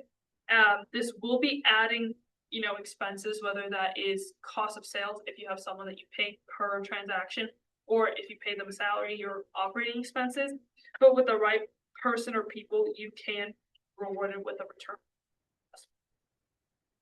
So we're not going to work through the detailed budget right now, but I think that would be something definitely useful. And like I said, it's all in the appendix to go out and fill out. I will also create an Excel spreadsheet that I can share with everyone for that, just to give you an idea of how, where you can start and just have it all laid out for you that way according to the model. So then next step, we're almost there, guys. Next step is to care for your budget. So now you've created it. Now you need to care for it and obviously track. So the MREA advises you to care for your budget in 3 ways. The first way you care for your budget is you lead with revenue. You spend only the money that the business has generated, aka you spend it after you have made it. I know it's kind of difficult because there are some upfront costs, but at the same time, there are certain things that you should definitely not be spending money on if you haven't made anything yet. Second is play red light, green light. So this has you hold your money accountable for results. Keep your fixed expenses like rent and salaries as low as possible. Not saying making them zero, but reality is you can shop around for certain things. When you do run your expenses and calculate your salary, pretty easy when you're the business owner to just be like, I make all the money, but try and keep that expense as low as what is reasonable. We don't want you to obviously underpay yourself and not make any money, not be able to pay your mortgage or your rent or your utilities. But at the same time, give yourself some enough to live comfortably. But unfortunately, those are the easiest ones to cut as well. If you need to cut expenses. The number 3 is stick to your budget. Determine how you will spend your money in the business, then watch your expenses and stay on track. So once again, whether it's twice a month, just take a look, see, I plan on spending this amount on lead generation. How much have I spent this month? Am I on track to stay within budget, or am I going to overspend? Then there is an activity, which once again, I don't want to keep you guys here way longer than we need to, but based on the appendix where I said there's a bunch of the codes that is recommended, it just has, if you have $25 for a technology fee, where do you put that? Or, printer copies, it kind of gives you an idea of what account name you could put those under. And I can send those out to everyone as well. But yeah, last home stretch. Now we come to, you've set up your budget and you are taking care of your budget. Now, how do you track it? So there are so many powerful tools you can use, like the MREA P&L that we just showed, but there's also the agent trend. So the MREA P&L tracks your success by comparing your actual versus your budget, your actual versus your goals.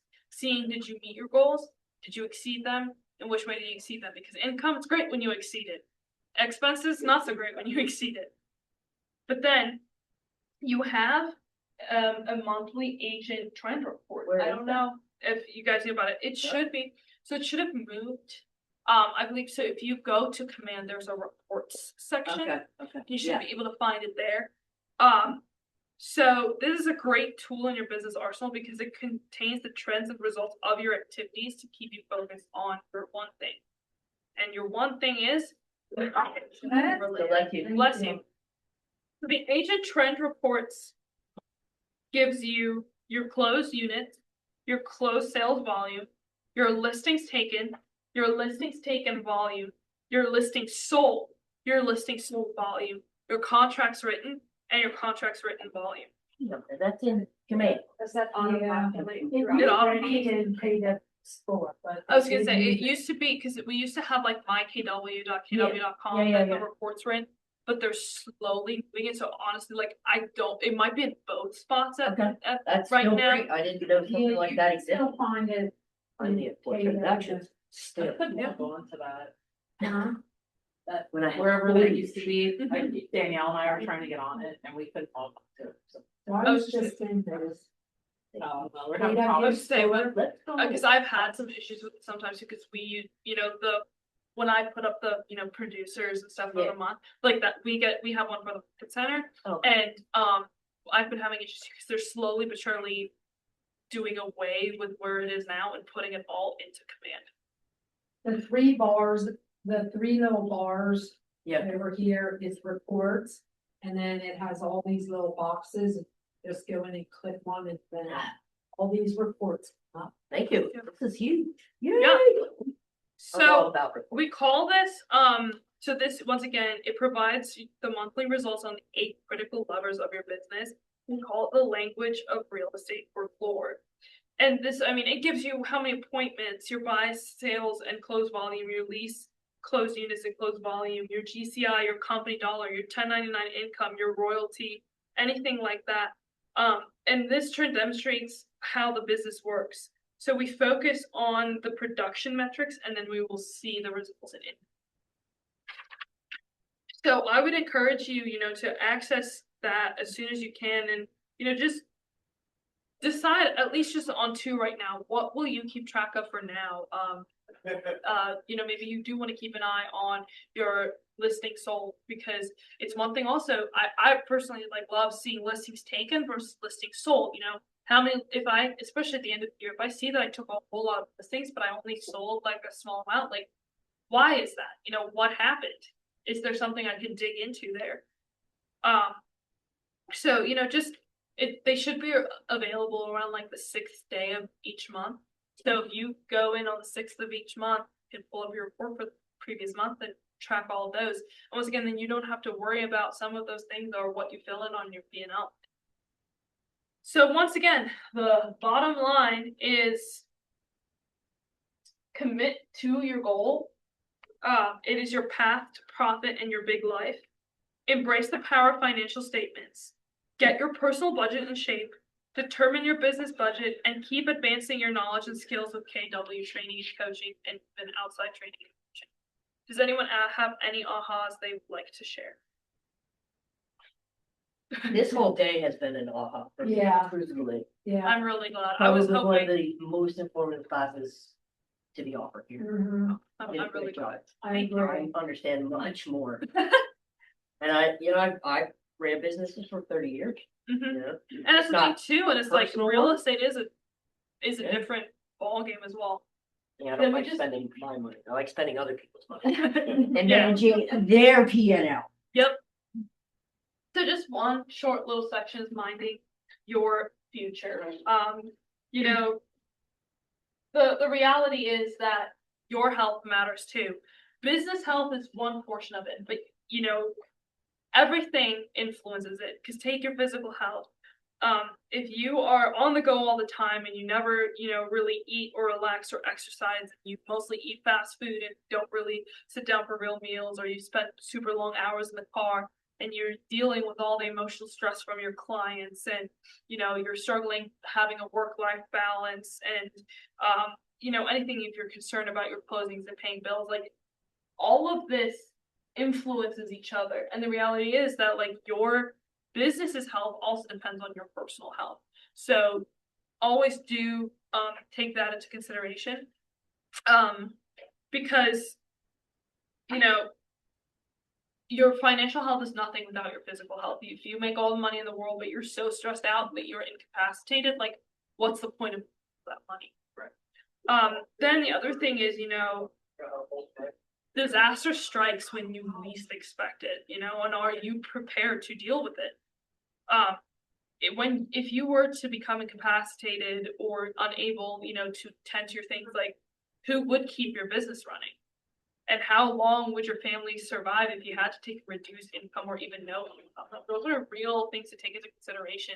I don't want to keep everyone up at night, but that's definitely something to prepare for. So what are some solutions that we can do in case that happens? Does anyone have any suggestions? Get disability insurance. Yep. No, literally, that's the first one on here. Short-term disability insurance, yeah. Yeah, but you can get long-term even as Yeah. well. Disability insurance. Yep, that's the first one on this list. I'm not joking. Yeah. Yep.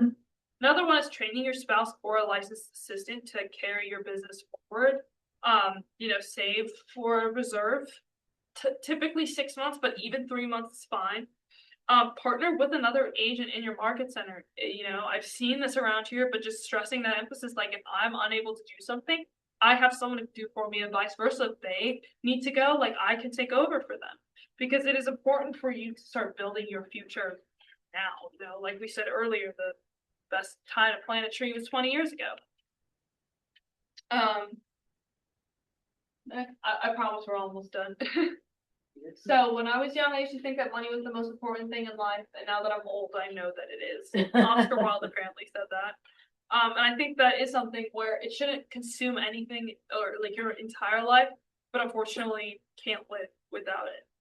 So how you can start building your future now is by establishing a savings plan. You know, you can consider disability insurance and a reserve for when things go wrong, but you also want to prepare for your retirement or, you know, the next phase of life or whatever it is. So this is why like having a financial planner is so important, because they can walk you through things like, you know, what's best for you, an IRA, a Roth IRA, a 401k, all these retirement savings plans that have different benefits that, you know, depending on your situation, what you need. Getting a medical savings account or a health savings account, once again, what the differences are between. Even getting a 529 plan, which is a college savings plan. And I mean, there's so many things there that's so great about it, because you're not stuck with who the beneficiary is. Right. You can't Your change money. the beneficiary. And I mean, in the end too, even if you have money there, yes, there's a penalty, but if a medical emergency hypothetically happens, you have to take some money out of the college savings, you can. There is but once again, a financial planner will be able to walk you through all of that. And then lastly too, you can grow your profit share tree. So once again, KW Profit Share is a program that rewards you for simply helping KW grow. It offers unlimited earning potential, and there is zero risk involved, because it gives you the power to exceed your profit goals. Growing your profit share tree creates additional income to fund your hopes and dreams.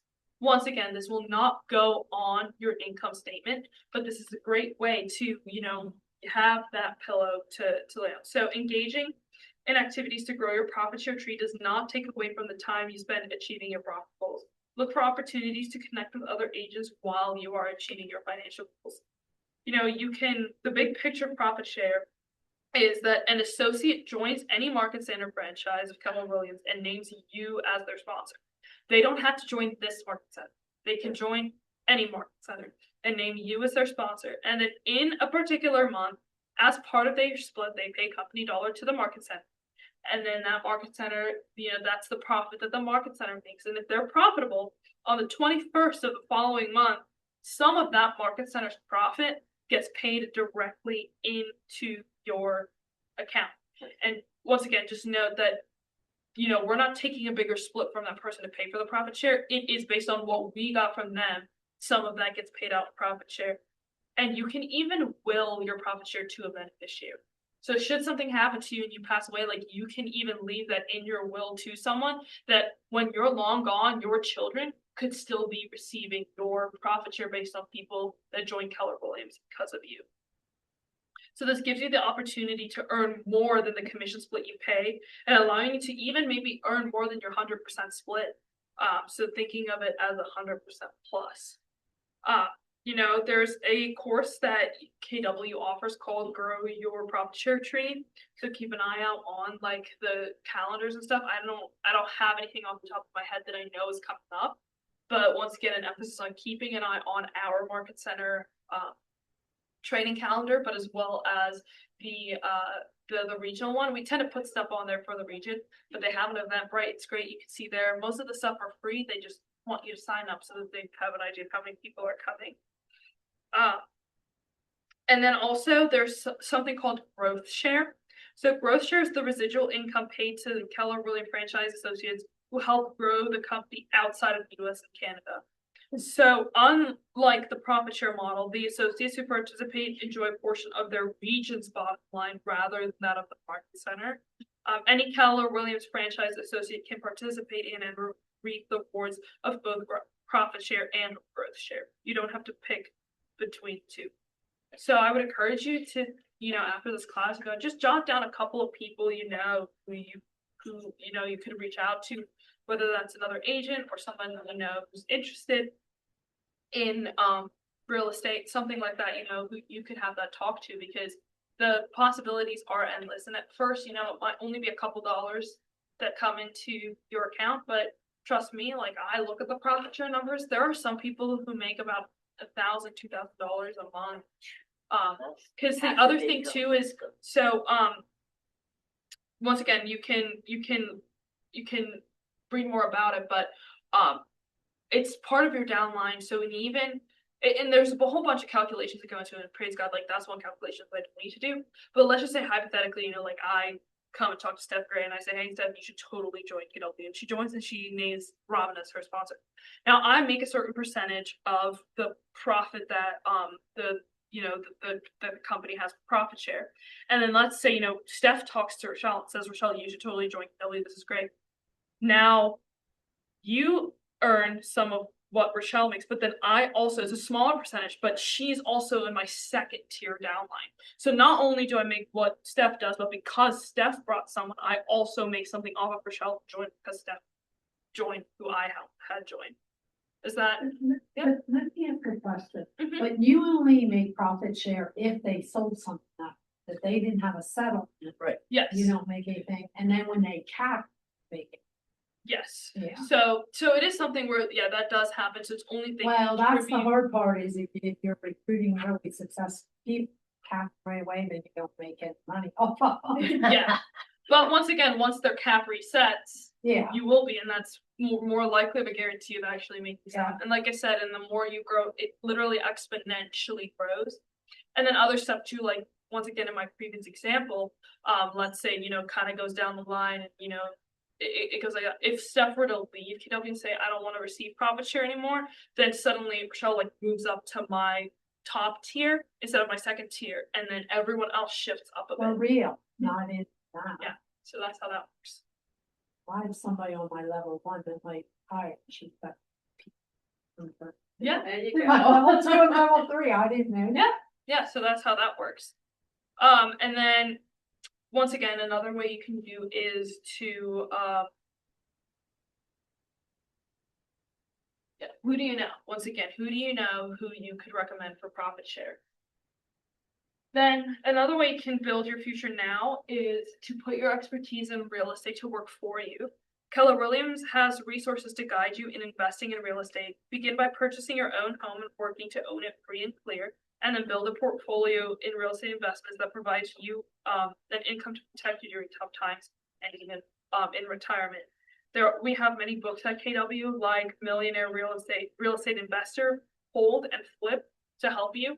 We also have Streamline Property Management, just started out as an affiliate here, whether that is for your clients or for your own personal someone to help manage your property for you. And then, follow the MREA model to build a team. There's a 7-level model and it gets really like complicated and based on your day-to-day involvement.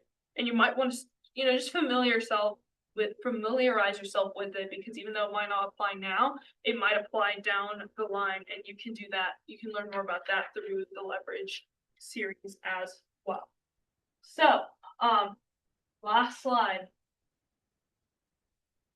Based on this class, there are so many tidbits that were given to you, so I would highly encourage you to take action.